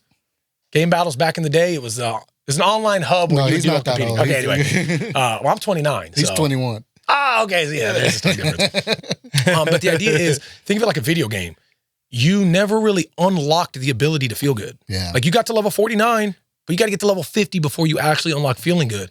And a lot of people think, because of the work they put in, and a lot of the work usually is just gym work. It's never really nutrition. Yeah. They think they've put in work because they have put in effort. And I don't want to shit on people's effort. Like, yes, there was a lot of effort done for people that came and saw me, and they said, I've gone to every specialist. Like, I had these multimillionaires who would come to me, and I was like 23, 24 at the time. They're 3 times my age, and they're saying shit like, what can you teach me? You're a third my age. Like, what can you really teach me? Right. I'm like, I can't teach you nothing with that attitude. Like, straight up. Yeah. But once I got them actually following the things that I prescribed them, and they unlocked the ability to reach level 50, we'll say, to feel good, none of them backtracked and went to their bad habits, went back to their bad habits. Why, though? I had a guy, he worked at one of the prominent banks downtown. He was the COO of one of the banks downtown, made a lot of money. Very arrogant. He's a cool dude, though. Once he bought into my program, his whole thing was, I've been to every expert. I've traveled to Berlin. I went to Prague. I went to all around the world to find these experts. No one's been able to fix my health and reverse all of my negative health symptoms. What makes me think you can do that? I'm like 24, I'm 23 or 24, and I'm sitting here like, shit, you saying that? I don't think I can fucking fix you, bro. If you've been to experts, who am I? Who am I to be able to help you, bro? But I was like, you know what? Who knows? Let's just try it. And the approach I have that none of those experts had is I was exploring the things on the frontier, meaning it's new, it's on the frontier. All these experts, they need this frontier stuff to be 10 years substantiated before they implement it. So for them, it's like, this is too new. I don't really trust it. Let's do with what we know works, which is almost always medicine. And so he was one of the first guys I helped on a gut microbiome standpoint, fixing his gut microbiome, fixing his energy balance. That's another big thing, bioenergetics. And so what I've been able to do with people is independent of it being a Mitchell's protocol, because I don't believe that I discovered anything. I'm just reiterating the genius discoveries. I'm standing on the shoulders of giants that have been doing this really for like the last 20 years. So a lot of this info isn't even that new. So yeah, there is a difference in feeling good once you actually feel it because you did the right protocol. This guy finally did the right protocol. He finally felt good. He's sustained that for the last 6 years. What does that right protocol looks like? So I call it a metabolic reset. So I leverage a low carb metabolic therapeutic reset. So a lot of the issues we've been talking about have to do with poor quality food, and almost all of the poor quality food, 99% of it is in the form of carbohydrates, in the form of plants. And so you need to detox your body from all of those plants. And once you've detoxed your body from those plants, your body starts to shift, and that shifting is the therapeutic reset. It's a therapy for your metabolism. Once they've gone through that metabolic therapeutic reset. Is there some plants still in the diet or no plants at all? So my whole thing is this is where the biological variability comes into play. You were talking about earlier, depending on if you're on an island or if you're from this country or that country, that's called genetic heterogeneity. You do hetero, opposite, geneity, genetics. So there is a variability in everybody's genetics in that what may affect me may affect you differently, right? So really a lot of that is going to be the nuanced foods, a lot of these plants that some people may have an allergic reaction to and some people may not. This goes also back into the genetic side of it, that if I knew your genetic predisposition, I could actually audit and get a head start. Do you do that testing? It's expensive, but yeah, I can. It's expensive. It's like $500. Is it? Man, my whole thing is... It's almost worth it, though. It's almost worth it unless you're willing to follow what Mitch says, because then you don't need to. Oh, okay, I see it's what just, you're saying. Do you want to be spoiled and be like, no, I'd like to be able to eat these foods. It's like, okay, get a genetic test, and if you really want to know what food you're allowed to eat, then we can do that. But I go on a nearly pure carnivore diet or a very low ketogenic diet or a very low carb, very stern ketogenic diet, strict ketogenic diet. Keto just means low carb. Carnivore means no carbs. So carnivore is a form of keto. To ensure you're not having any allergic reaction, to guarantee without doing the test, I put you on a nearly plant-restricted diet where you're not almost eating anything. So most anything of the plant-wise. Most of the allergic reactions are from plants. I would say all of them are. Yeah. But that's a bold statement that if I'm making claims like that, I'd have to substantiate it. And I'm okay with just that being a statement said. But yeah. And it's why, though. Because plants have negative nutrients. So you stick to mostly beef and eggs? I eat about 16 eggs a day and about 2 pounds of ground beef. Wow. Yeah, and I usually do 8 eggs and a pound in one sitting. What was that transition like, bro, when you had to cut out the carbs and what I mean from a, physiological standpoint and also a mental standpoint? Dude, I was a drug addict, bro. Like, I love sugar. That's why I could preach things to people and not really follow what I was preaching. Because for me, it's like, don't eat this Snickers. Don't eat these grandma's cookies. They're bad for you. And then I'm over on the back end eating them. And if they would have pulled behind the curtain and been like, "What the fuck are you eating?" Yeah, I've been like, I mean, for people, I like say myself, for example, I can sometimes feel like I can justify it because I know I'm gonna go burn the calories. Right. But this is not even about calories. Burning. Yeah. When have you heard me say calories once in this whole convo? Not once. This is not even about calories. Right. This is a whole different conversation. Exactly.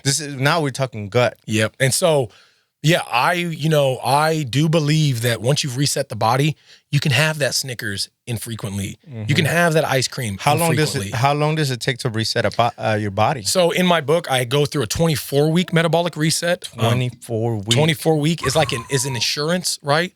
But realistically, I've seen people get the metabolic reset within 4 weeks, within about a month. And then it's reintroducing certain foods and seeing how they physiologically respond to those foods. But to ensure you're getting the full metabolic reset, I have a 24-week program in there. And it's all carnivore? No, it's mine is low keto. Mine you could eat, as long as you're eating sub 50 grams of carbs, you can eat asparagus, you can eat arugula, you can eat a whole bunch of stuff. You just can't eat certain foods that they have a higher probability of having a lot of those trash additives in them that are going to be. It's harder to make certain foods organic. Can you point out some of them that are like most common that people think? Wheat in general, bread, any form of bread. Nowadays, any form of bread. The only bread that I allow people is if they ferment it themselves and it's sourdough. Okay. So that's the only bread that I allow for most people, and that's even outside of the diet, just because bread is one of those that's terrible for you. Bread, what's wheat bread? We can go kale, spinach. Those are like the two big ones. If we're talking about beans in general, any sort of lentils. Lentils are terrible for you. And it has to do with the lectin concentration. I eat a lot of black beans. Yeah, of course, bro. And that's the thing. It's like once you learn this, though, it's maybe the black beans and the quantities you're consuming them aren't that physiologically implicating, which I'd be open to. But if we want to we want to get rid of the food sources that guaranteed have a lot of these measurable negative qualities in them. Tubers. So if you're going to have like certain starches like sweet potatoes I think are fine. Okay. White potatoes are worse. And it has to do with how they're processed, namely what's known as a glycemic index, meaning how fast it's digested. There's a whole bunch of nuance within it. Right. But I eat a lot of sweet potatoes. How about rice? Brown rice is terrible. Okay. Yeah. And I don't know if you guys, from a bodybuilding standpoint, I was always told to eat more brown rice. I do jasmine rice. It's usually what I cook. Why? Let me ask you this. Let's act as though, I'm glad you guys aren't outdated in your thinking that, well, brown rice has more nutrients in it. So brown rice is better because that's what a lot of bodybuilders used to preach back in the day. Really? But let me ask you this. If brown rice was better, why does 4 billion people on the planet turn brown rice into white rice? Yeah, I don't know. Why do 4 billion poor people, mind you, go out of their way to process this wild rice into white rice? Why? That's the question you got to ask yourself. I didn't know that was possible. Well, the wild rice, pretty much every country in the world is eating white rice, and they're eating it in response to the wild rice being worse on their body. Why is it worse on their body? All the anti-nutrients we've been talking about. And they knew it back in the day. They were geniuses, bro. They knew that without knowing the science. They just knew it was bad for them. Is Mexican rice brown, Dennis? I don't know. I was gonna say, I think it's white rice. I think it's white. White. It depends. It would also depend. Processed into brown rice. Yeah, I was gonna say it also depends on. It's actually orange. It also depends on what part of these impoverished worlds you come from. If you go to like Mexico City, that's going to be different than Guadalajara. I meant the dish. Yeah. But my point is, the dish will be calibrated based off of how advanced, how more Western how more modern that potential city or society is. Yeah. And most of the time, these dishes our ancestors just knew how to make them less toxic. Like my wife's family knew to blanch and to de-seed their tomatoes. Your guys' ancestors knew to put the corn through a nixtamalization process the right way to get a more nutrient-dense form of tamales, right? Yeah. Right. So I believe they were so smart that we lost track of that because as we're making it in mass, we're not thinking about, well, why did they ferment bread for 12 hours versus 4 hours? Yeah. Fuck that. We need to ferment bread now. We need to get out hella bread. And so now they're fermenting bread way faster, which changes the morphology of the plant, which changes the way then it is processed in the human anatomy. You know what? It's like, I figured, I just thinking, why not try it, right? I mean, if it's 4 weeks, I'm thinking, what's the worst that can happen? That what you say it actually happens. So we don't. You got nothing to lose, bro. Everything to gain. Right. So worst case, go back to the bad habits. There's no supplementing anything when you go on a carnivorous diet. You don't supplement no fibers, nothing, none of that. So, no supplementing, and then when you say the word fiber, those are two arguments. Fiber. The question is, do you need fiber? Yeah. I mean, I don't know. I'm asking you. I love your unconscious reaction was, you don't need fiber. You do not need fiber. Okay. What is fiber? The question is, what is fiber? Do we know? What is it? So fiber is used to clear out the colon, essentially. But what if your colon doesn't need to be cleared out? So that's the ultimate question, right? Then you have two different types of fiber, soluble versus insoluble fiber. So yeah, bro, that's like the biggest argument people have is, where are you getting your fiber from? In Healthy Made Easy, I talked about the necessity of fiber. Once I got sick with Crohn's, learned all the stuff that I ended up learning, I remastered Healthy Made Easy, uploaded a new version of it, and I took out the fiber part. Right. Yeah. So let's say people go through this process, right? They spend 4 weeks doing that, right? Cutting out the carbs and all this stuff. what are some of the things that is like noticeable on the other side of that detox? So some of the most noticeable symptoms are going to be lack of bloating, lack of gassiness. Your stool quality gets better. I can't tell you how many pictures of shit I've looked at because I've got to look at people's poop, bro. Right. And when imagine me being like, all right, we're going to go on this diet, bro. A weekend, I go, send me a picture of your poop. You're like, bro, what? Imagine you're a multimillionaire. You've gone through every expert. None of them have ever looked at your poop. Bro. Then this 24-year-old says, let me see your poop. I find it mind-boggling that whenever they look into your health here, they don't even do a stool test At all? How does that? They do a blood test, but they never do a even stool test. they never do a stool test. How does that help you? Do you get multiple pictures of stools from the same person? Yeah, literally. And then you can see the stool quality improving. No, okay. I was wondering Yeah. because not every stool is the same. Right. And so I have them take multiple pictures of their stool. Multiple. And so What about chicken and fish? Is that still within the any animal. The problem becomes then the nutritional profile. So if I'm eating something like chicken, why did back in the day all these bodybuilders say chicken and rice? Why not ground beef and rice? Well, because ground beef has fat in it and we want leaner cuts of meat. Why? Because fat's bad for you. Why? I don't know. That becomes the ultimate argument. If you eat only protein, you're not getting other nutrients, namely the fat that you need. And what about cholesterol? That becomes a whole nother argument. How about this? Go to your cardiologist, go to any of your guys' cardiologists, call up the #1 cardiologist in Kansas City and say, are you willing to debate this gym owner on the implications of cholesterol and heart disease? Because I'm going to tell you right now, cholesterol is not the problem with heart disease. LDL is not the issue with heart disease.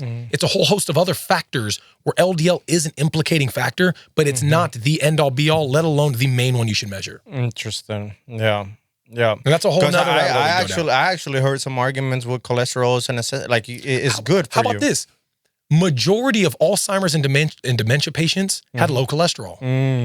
Cholesterol is good for the body. It does good things. That's what I mean. But when it gets corrupted, it can cause atherosclerotic plaque. It can cause the buildup that leads to heart disease and stroke. That's where they're justified in that it is a variable. It's like, does the gun kill people or does the person kill people? It's like the gun can be a great tool. The gun can be almost a necessary tool. But if it's used the wrong way, that's where it becomes a problem. If LDL gets corrupted, it becomes a problem. Now, real quick to answer your question about supplementation, I supplement a lot of things. I don't think for the average person going on a carnivore diet for the rest of their life is sustainable. I don't. I do think maintaining sub 50 grams of carbs is. I do think eating sub 50 grams of carbs is sustainable. To give you an idea, most Americans eat upwards of 200 grams of carbs. That's their main form of fuel. So when we think about, and this goes back to your question about, what about fish? What about chicken? You got 3 macronutrients we talked about: carbs, fats, and protein. 3 macronutrients.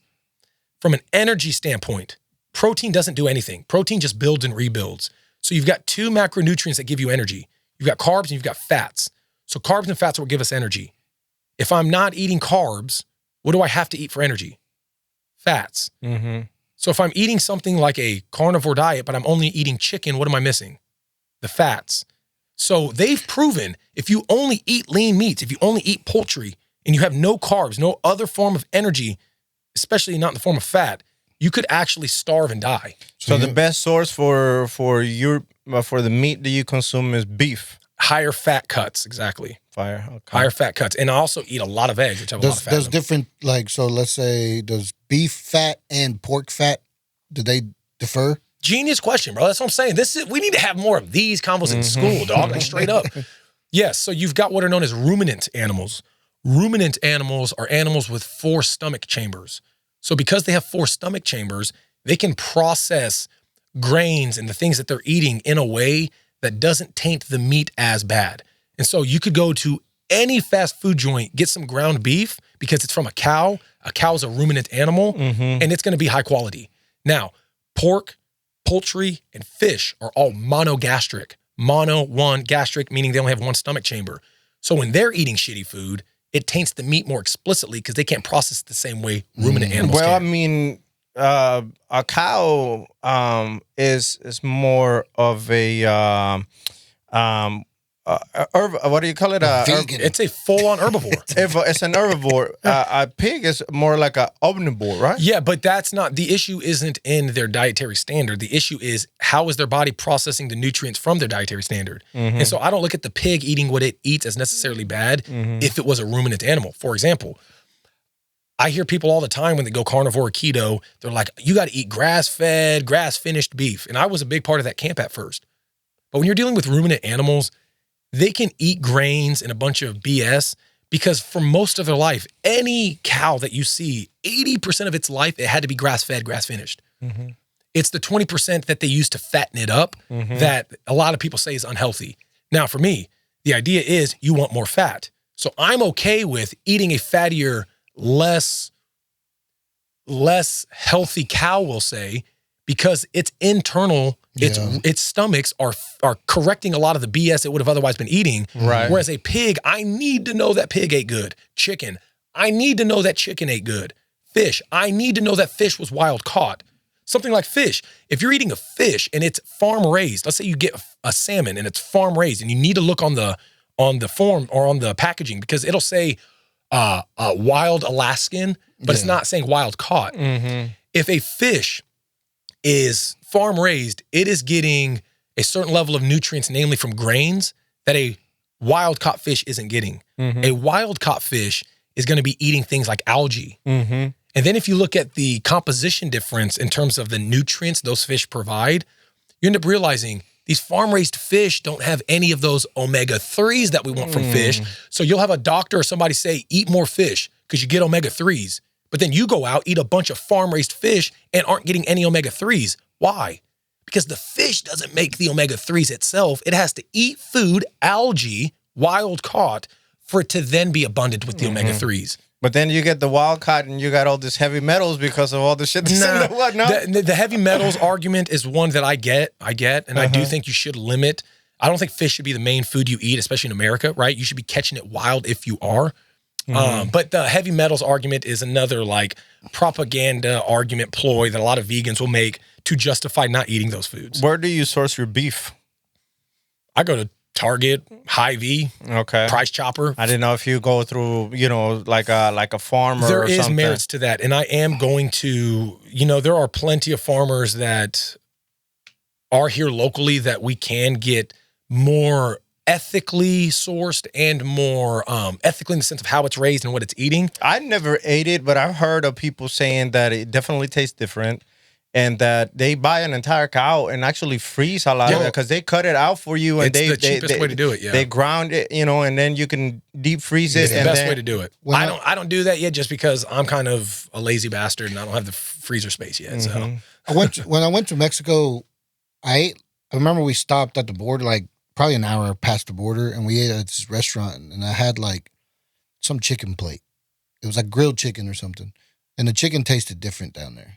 It's how they're raised. It's the antibiotics they put in our chicken and all this other stuff. I was gonna say, but you would think that like a farm raised animal would be healthier. It depends on how that animal's farm raised. I'll give you an example. If you have cage free chickens or free range chickens, people read that and think it's healthy. They can make a warehouse with 100,000 chickens, put a small 2x2 door, and say that they are cage free because they have the opportunity to go outside. Do any of them go outside? No. But because in their factory, in their facility, they put a door there, they can call their chickens cage-free. It's got to be pasture-raised. That's the problem. And there is, again, the difference is really with a lot of these monogastric animals, pigs, fish, chicken. That becomes the issue when you think about ethically sourcing where your meat comes from. Otherwise, if you're eating ground beef, most people can't afford to eat farm-raised, farm-finished, grass-fed, grass-finished. Most people can't afford. There's a reason why leaner cuts of meat are more expensive in the grocery store because that's what people think they're supposed to eat. So the people manufacturing it, it's like, people think this is better. Let's just up the price on it. But when you eat the way that I'm telling you, especially when you increase your fatty content, all the beef you would buy at the store is the cheapest cuts anyway. Bro, how do you coach one of your clients that's going through withdrawals from sugar and carbs as they are going through this, detox process? I look at them dead in their face and I go, I eat eggs and beef every day. I don't want to hear that shit, bro. You've got so much freedom that I don't have. I would love to eat a chicken salad right now. I would love to eat some sweet potato fries with my burger patty. So whenever that's what's so beautiful about my experience, bro. It's like whenever they start bitching and crying, I go, welcome to the club, bro. I'm doing a way more extreme version. That's like the essence of it. Now I walk in, depending on the individual, I'll cater it a little bit, and I'll walk them through it. But it's ultimately a, do you want these results? Yes. Then do the math. Yeah. Otherwise, there's no easy way around it, huh? There isn't. No. It's just like this. Is there an easy way around? Is there an easy way around producing this whole podcast? No. You've got to get the good cameras. You've got to get the good microphone. You got to put in the time. You've got to sacrifice. Yeah. And we live in such a weak ass world, and that's honestly what my next book is about. We live in such a weak ass world that people are crying about not eating sugar. Yeah. So that's how I deal with it, though. No, I think it's crazy when people like can't eat an animal if they see it killed. I'm like, bro, do you know how that meat gets into the store? You have to kill it, but I guess. And that's a good argument that I think vegans will have when they're like, have you ever seen the animal get murdered that you're eating? It's like, good point. Force me to watch the video. But that's the thing is like, I've killed animals, you know what I'm saying? One with my bare hands, and that was a spiritual kind of a whole different connection, bro. Taking man, that life, looking at it. Yeah, because I remember, stabbing it and having to twist a knife to kill it and looking at the pig while it fades away. Man. And there was a gratitude there, man. It was almost like, I don't want to waste this. It was almost like sentimental, like, wow, okay, we crossed over. There's a purpose for this body now. That's beautiful. You know what I'm saying? Like, we can't waste this. It's the spiritual journey. You know who showed it very perfectly? Avatar. Yes. The movie Avatar. Yes. Whenever whenever the guy kills the panther or something, and he like prays and thanks God for the blessing.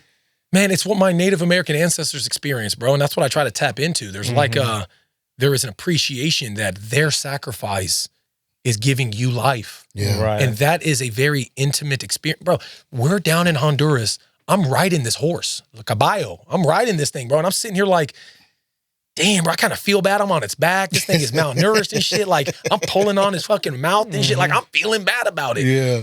But there was an appreciation I had of like, hey, I appreciate you. Hey, girl, good job, girl. And I was dapping her up the whole time, smacking her neck, giving her love. Because there's a part of me that's like, I'm pulling on your shit. You're sacrificing for my benefit. And that's a big thing that we have lost, that I do think a lot of these ethical arguments that vegans and other people may have when they're talking about how inhumane it is on how we eat meat nowadays and how we farm our animals. I think there is merit to that. Yeah. Because there is definitely a loss that even I have with the beef that I'm going to eat today that I would have otherwise had to have had a more intimate appreciation of if I would have or my family would have killed it. Yeah. Yeah, absolutely, man. I mean, there's so much truth to what you guys are saying. I mean, proximity, and just they have the same argument when it comes to war now, especially, where it's like you press a button, you're killing a bunch of people. The drone shit, bro. You don't get to see up front what it's doing, right? As opposed to back in the day when it was just taking somebody's life and all the PTSD that comes associated with this. And, with our animals and the fruits and everything else, there's no proximity, man. We're just buying at the, at the shelf and taking, whatever the packaging says it is. You know what I'm saying? And accepting it at face value. We're buying it at face value, bro. Not questioning what's in that package. How was it processed? What did they put in it? How is it affecting me, right? I mean, you lose the connectivity with it, the spirituality 100%. with your food, where people used to have to, put in the work, right? They harvest while you were eating, and there's still people butchering the animal with respect. There's none of that. None of that. That still exists in Africa. There's certain parts of Africa where no, but I'm saying in the Western. Yeah, I think even the farmer that butchers the cows for us and then sells it to price choppers, like they know what that animal's suffering and experiencing. And so they have a different connection with it. And I think it is important to find these ethical farmers who do have a spiritual connection with their cattle so that there isn't this spiritual tainting of the meat in and of itself. I think that is a big part of it. That's why I do think it's important to ethically source your meat. For me, there is also the aspect of control what you can and accept what you can't. I can't control that we live in the day and age where it's impractical for me to buy a cow, raise it, do cattle, all this, and then kill it. Like, it's just impractical. So I control what I can by trying to find the most ethical forms, by trying to go out of my way to ensure that I am doing everything that I can control. Otherwise, there has to be a level of acceptance in the modern age that if you don't accept certain things, you're going to be worrying about, think about your wife, right? When she went down and saw all these like homeless stray dogs. It's like, you got to kind of accept a certain level of suffering or a certain level of unfairness in order to do the right thing and then provide more fairness to the world. So. Right, yeah, no, you can't win them all, that's for sure. Can't. But there's always something you can do. 100%. And that you can focus on. That's the controlling what you can. Right. I'm going to get the right meat from the right place. I'm going to vet my sources, all those things. Right. Educate myself to even know these things. Yeah. You got me intrigued now about going through this detox process. I got you, bro. The good news is you don't have to complicate it in a way where you don't have to just read my book. Like my book, you could read and it goes through the entire process for you. My book even has a 12-week workout program that if you didn't know how to work out, you could just follow the workout program in there. Like I have a food list in the back of the book. When both you guys were like, all right, well, what foods do we have? Give me an example of some foods. Go ahead and open up the book real quick. Go to page, I think it's 90 something. In fact, just go to the back. You'll see a bunch of colors. Yeah. It's go even further because it's going to be more where after the citations, like right before all those citations. To the back of the book. No. You're going in the right direction. Yeah. Yeah. Look for the ones with the colors. Here. Oh, I see it. So it says approved foods. Foods to limit or avoid. Yeah. So in some of the ones I'm seeing right here, just right off the bat, you were talking about wheat, rice, oats, pasta, crackers, chips, tortillas, white potatoes. Yeah, bro. Yeah. Soybeans, corn. I've always been a meat guy. Like canola. I could just eat meat. Your body knows, bro. It wants that shit. My mom's always like peanut. Okay. Yeah, because guess what? Peanuts are a bean. I don't know if you guys knew that. No, peanuts are a bean. They're grown underground. Yeah, they're not. I thought they were legume. No, yeah. Well, they're beans. Legumes are beans. Okay, yeah. Legumes. Yeah. Lentils, legumes. You want to avoid all those. Okay. Tofu. But now, look at the green list. Go to the pages before it. The pages before it. Okay. I got 4 pages worth of approved foods though. Okay. Hella foods for you to still explore. Beef, bison, lamb, goat, pork. Yep. I even got the poultry separated. I see that. Yeah, you got the chicken, the turkey, the duck. Yeah. You can see all the vegetables. Look on the right page. You got vegetables there too. Seafood approved. Yeah. I see that. Cruciferous vegetables. You got dairies in there. You got the plant-based. You got coconut oil, avocado. Okay, I eat a lot of. You got broccoli, cauliflower, Brussels sprouts, cabbage. I ate a lot of broccoli. Yeah. Asparagus, celery, garlic, ginger, mushroom. I mean, you got some options here. Zucchini. So now when you ask me, right, Mitchell, what do you do when people say, this is hard, I can't eat this? I go, bro, I can't even eat 90% of that. Yeah, that's crazy. I can't eat 90% of that. Bro, you guys got yucca here. Yes, bro, yucca's in there. Well, bananas. Wait, you said green. You said green. Bananas, you said green bananas. Yeah, the more ripe they are, the more of a sugar bomb they are.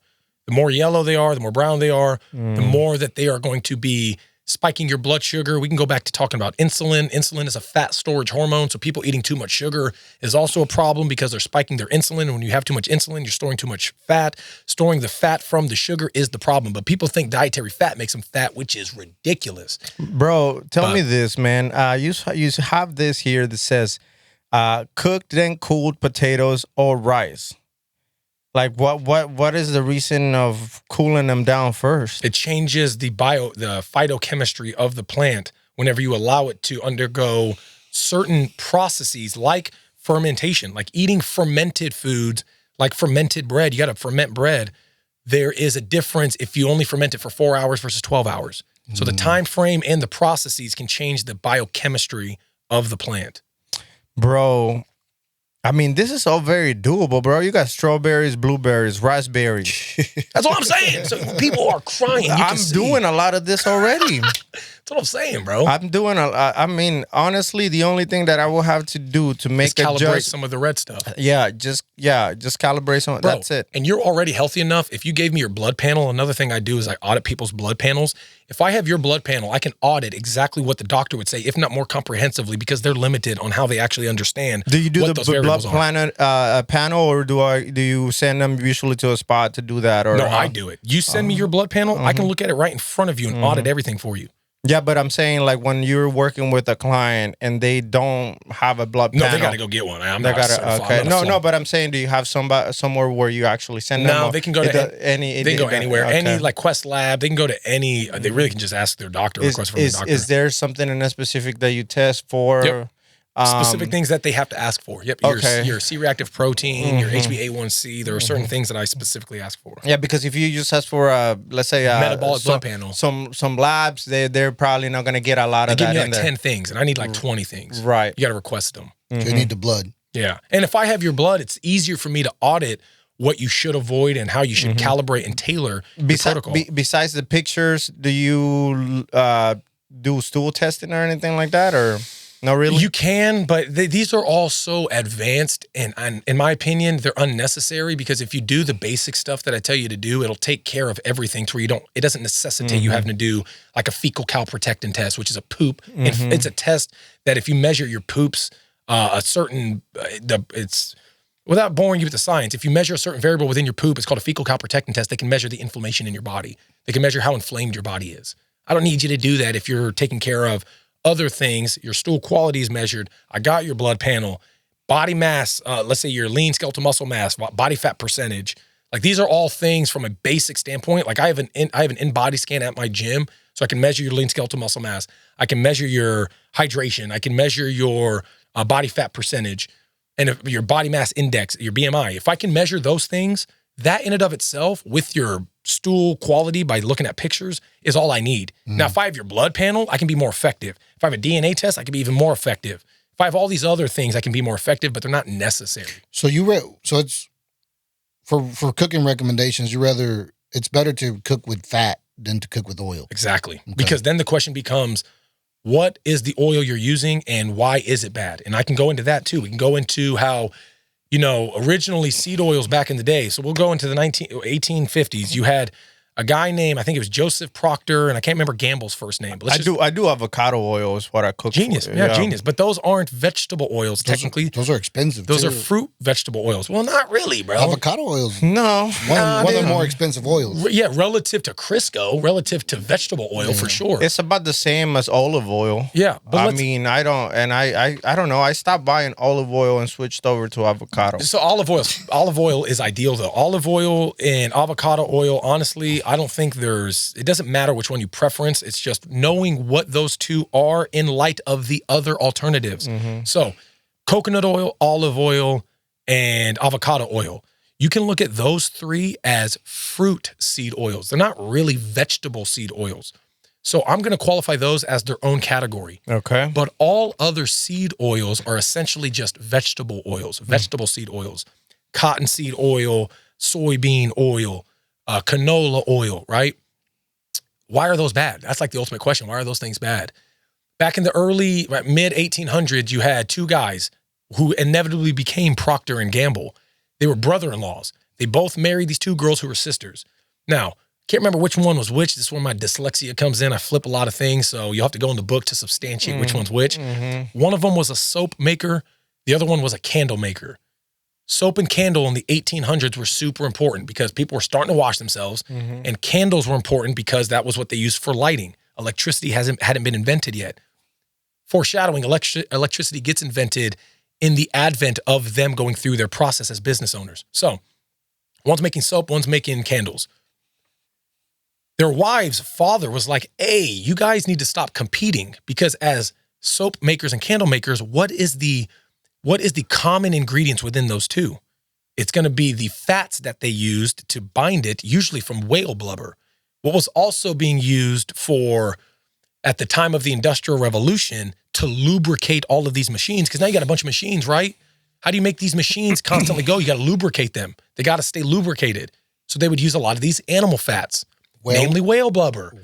Yeah, so you've got whales started going extinct. They started getting endangered. A lot of species started going extinct because we were mass farming them for their oil, for their fat. So fat was used as a commodity ingredient for all of these new things that were invented. But the one that was the biggest was these industrialized machines needed to be lubricated. Following me? Mm-hmm. So the father-in-law goes, you guys need to stop competing. You guys got to figure out a way to mend your differences and essentially find a more efficient way to get this product. So then electricity gets invented. So candles are starting to go away. No one's using candles anymore, really. Mm-hmm. But the soap was still a big thing. And around this same time, you got to remember, this is America in the 1800s. Mm-hmm. So slavery was still a thing. Mm-hmm. You've got a bunch of these cotton farmers that have all these cotton seeds. So they pick the cotton, but now they got all these seeds. Mm-hmm. So seeds, cotton seeds in particular, were a waste product. Mm-hmm. Farmers used to burn this shit. Like they were like, we got to just get rid of this. It's a nuisance. Procter & Gamble were like, we'll just start buying all your seeds from you.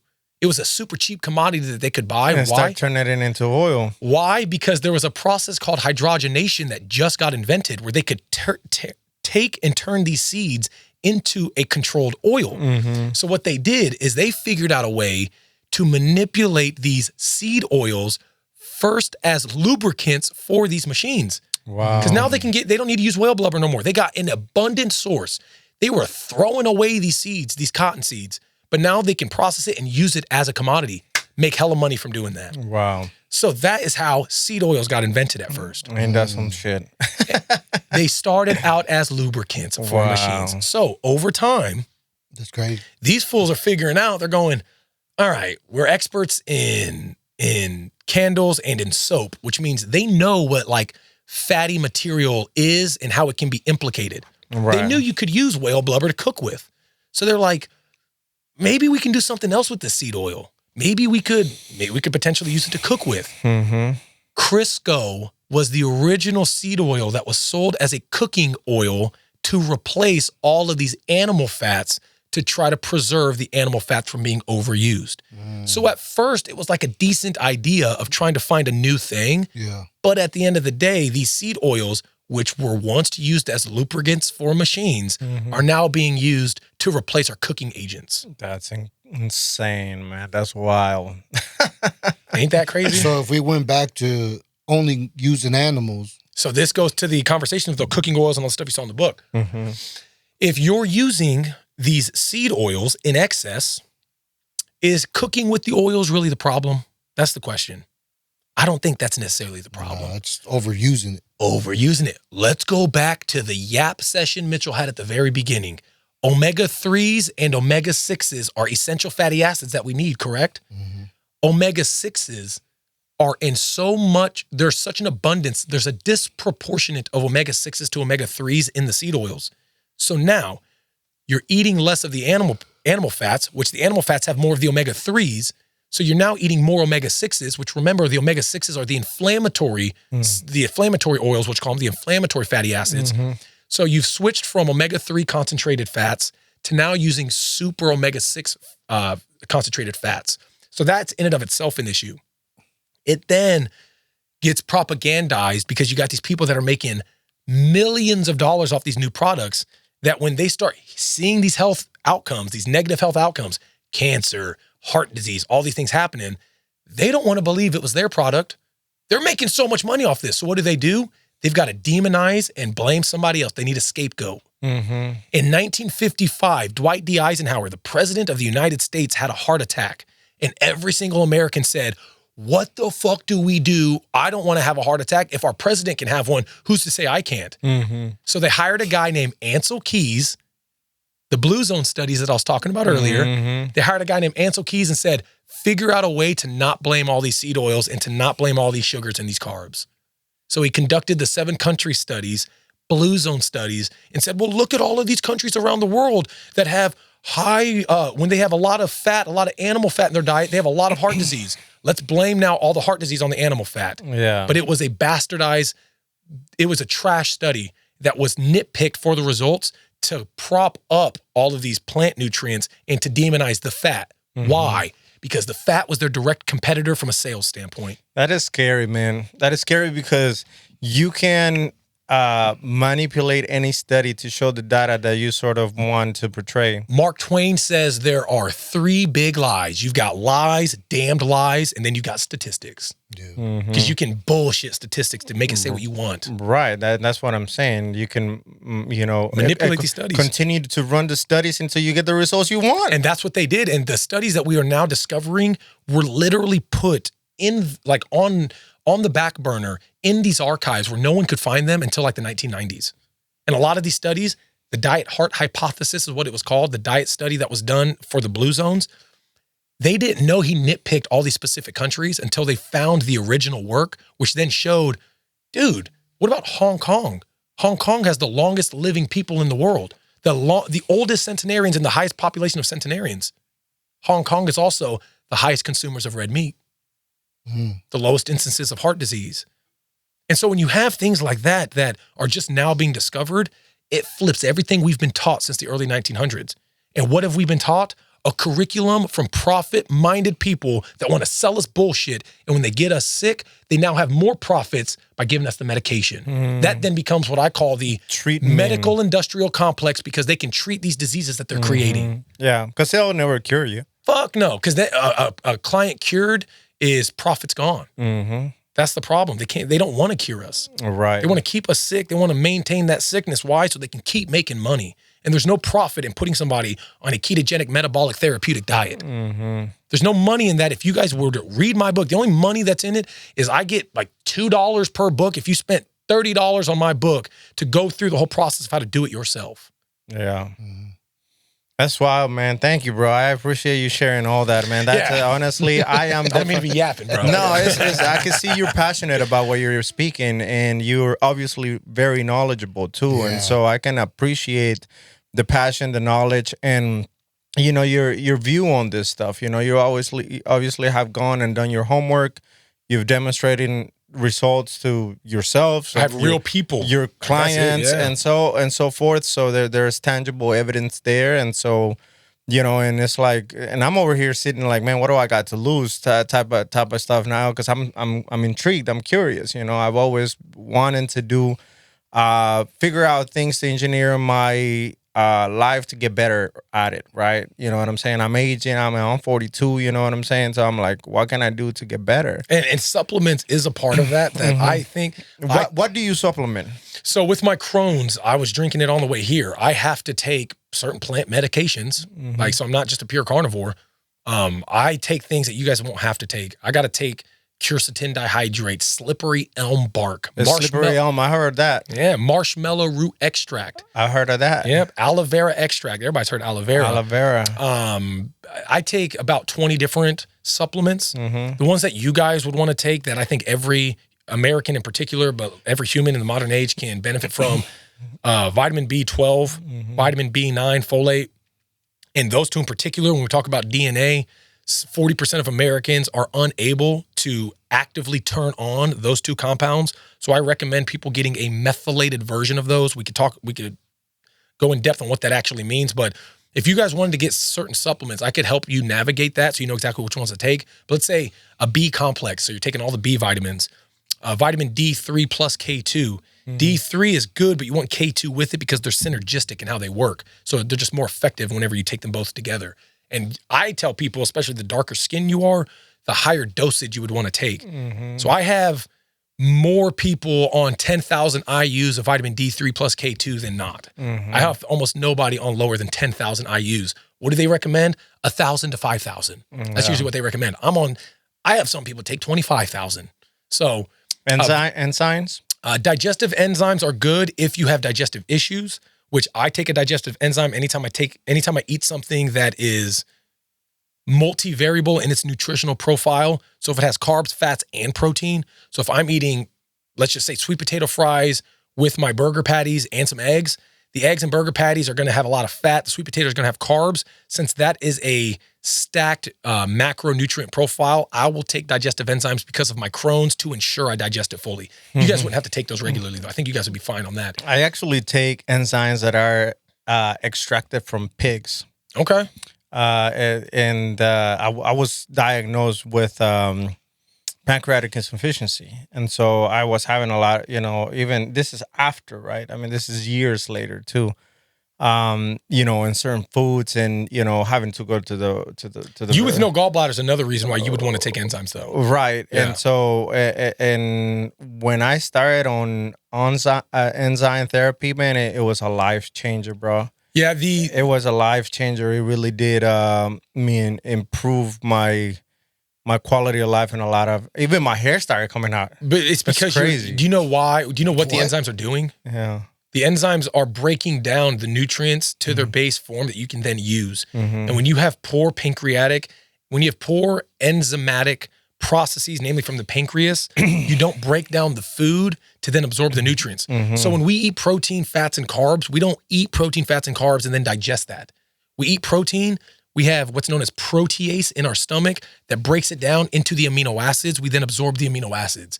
Same thing with fat. We don't eat fat and it just turns into fat. It breaks down into the triglycerides, which break down into the free-flowing fatty acids and the glycerol molecule, and then we absorb the free-flowing fatty acids. Same thing with carbs. We don't eat a carb and it just turns into energy.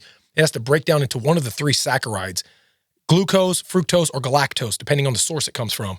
Then when it's broken down into that form, we then absorb it. But in order for carbs, fats, or proteins to break down into those smaller forms, you need enzymes to break them up.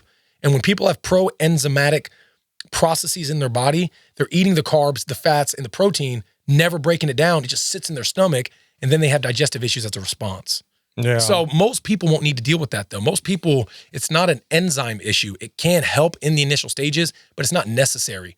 In your situation, it sounds like it would be more necessary, similar to me, because we have specific GI disorders that implicate our body's ability to do the natural thing. Right. But yeah, vitamin B12s are a good one. Vitamin D3 plus K2, and omega-3 complex, so getting more of those omega-3 fatty acids. There's things like zinc. There's a whole host of them that we could discuss and dissect. But at the end of the day, for most people, if you eat the right foods in the right amount, that will take care of all of those micronutrients. So when we think about supplementing, you're supplementing the micronutrients, which are going to be all of those vitamins in particular, all of those minerals. If you're eating enough of the right whole foods, you should take care of most of those micronutrients themselves.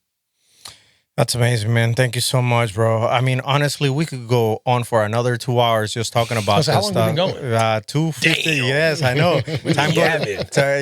Time goes by when you're enjoying what you're doing, man. And so, bro, I always like to ask this question, man, because I like to give guests opportunity to say something that maybe we didn't get to ask. So is there anything that perhaps we didn't cover that you definitely want to share? I would just say there is a very easy formula to think about when it comes to being healthy. I've been following this formula since I was about 22, 23, since I've really been at it helping people from a nutrition and a fitness standpoint. It's increase your circulation and decrease your inflammation. If you can do those two things, you're guaranteeing a health span and a lifespan that is worthy of living, really. Right. And the way that we decrease our inflammation is fixing our food.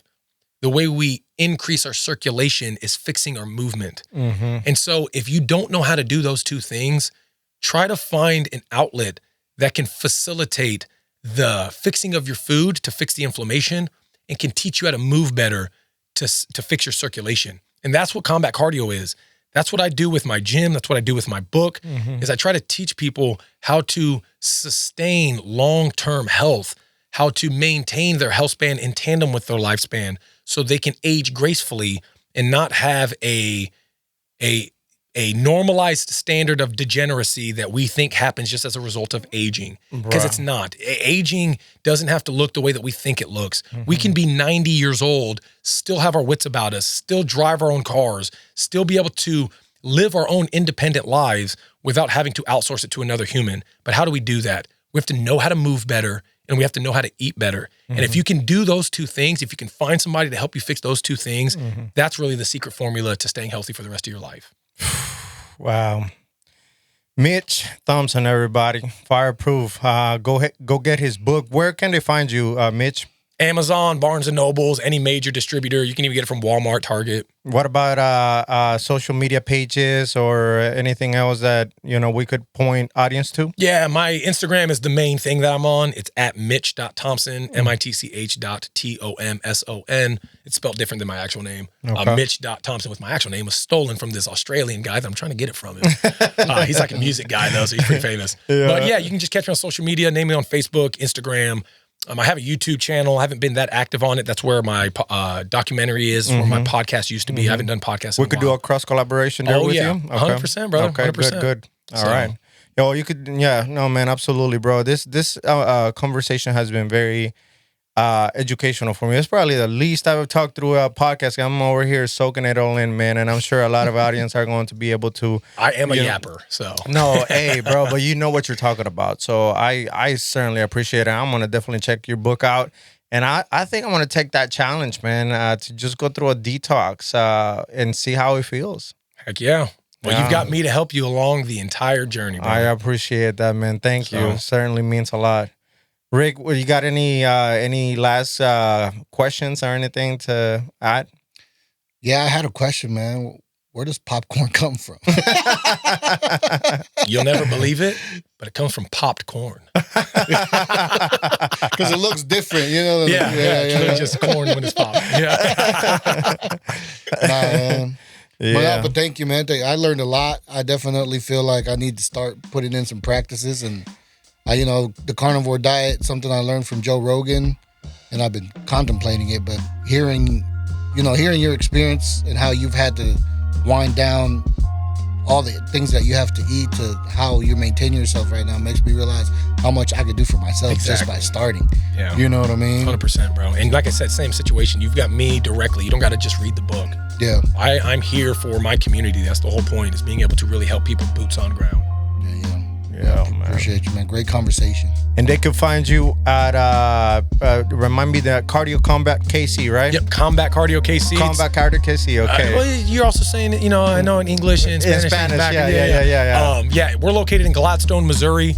If you're here locally, I got a lady that drives from Buckner, Missouri to come to Combat Cardio KC. Mm-hmm. So, if you're really within the 30-mile radius, is what I like to kind of say, you're going to save way more money coming to me directly rather than paying for some gym membership and a personal trainer and a nutritionist. At my gym, you're essentially getting a qualified personal trainer every time you walk in. You're getting a certified nutritionist to help you one-on-one with your program at no extra cost. Unlimited workouts, meaning you can come as much as you want anytime that we're open. You don't have to schedule an appointment. A gym like mine just doesn't exist really out in the world. What is the cost of the membership? We have a bunch of different pricing packages, but our base pricing package is $100 a month. Okay. Man, that's doable. Bro, beyond doable. Yeah. I wanted to bump it up to my brother wanted to bump it up to like $200 a month because of what you're getting. But yeah, for $100 a month, you get a personal trainer, unlimited amount of resources with the personal trainer being there every time you come in, meaning you never work out alone. No class times, no appointments, meaning you don't have to schedule the time when the trainer can be in there that works with your schedule. If we're open, there's a trainer in there. It's usually me or my brother, and we're in there every single day. And the other big amenity is you get a nutritionist as a part of your program, somebody who has been through the fire, has become fireproof, and now can show you the exact same protocols, the same methodology that got me healthy. Awesome, bro. That's a man. I'm going to take you up on that, bro. Heck yeah, Thank you so much, man. Appreciate you guys having me. Fireproof, everybody. Mitch Thompson, man, thank you for being here with us today, bro. We really appreciate it. Thanks for bearing with us, through all of the technical difficulties we had. Rick, thank you for all the work you do. And stay tuned. Yeah. There you have it. Ladies and gentlemen, thank you for staying through. If you did, subscribe. We drop episodes every week, every 2 weeks, sometimes depending. But we got a lot more coming, man. Thank you guys for being here. See you later. Signing out. Deuces. Woo! Man, that was clean. Bro, that was a good ass conversation, guys. Thank you so much.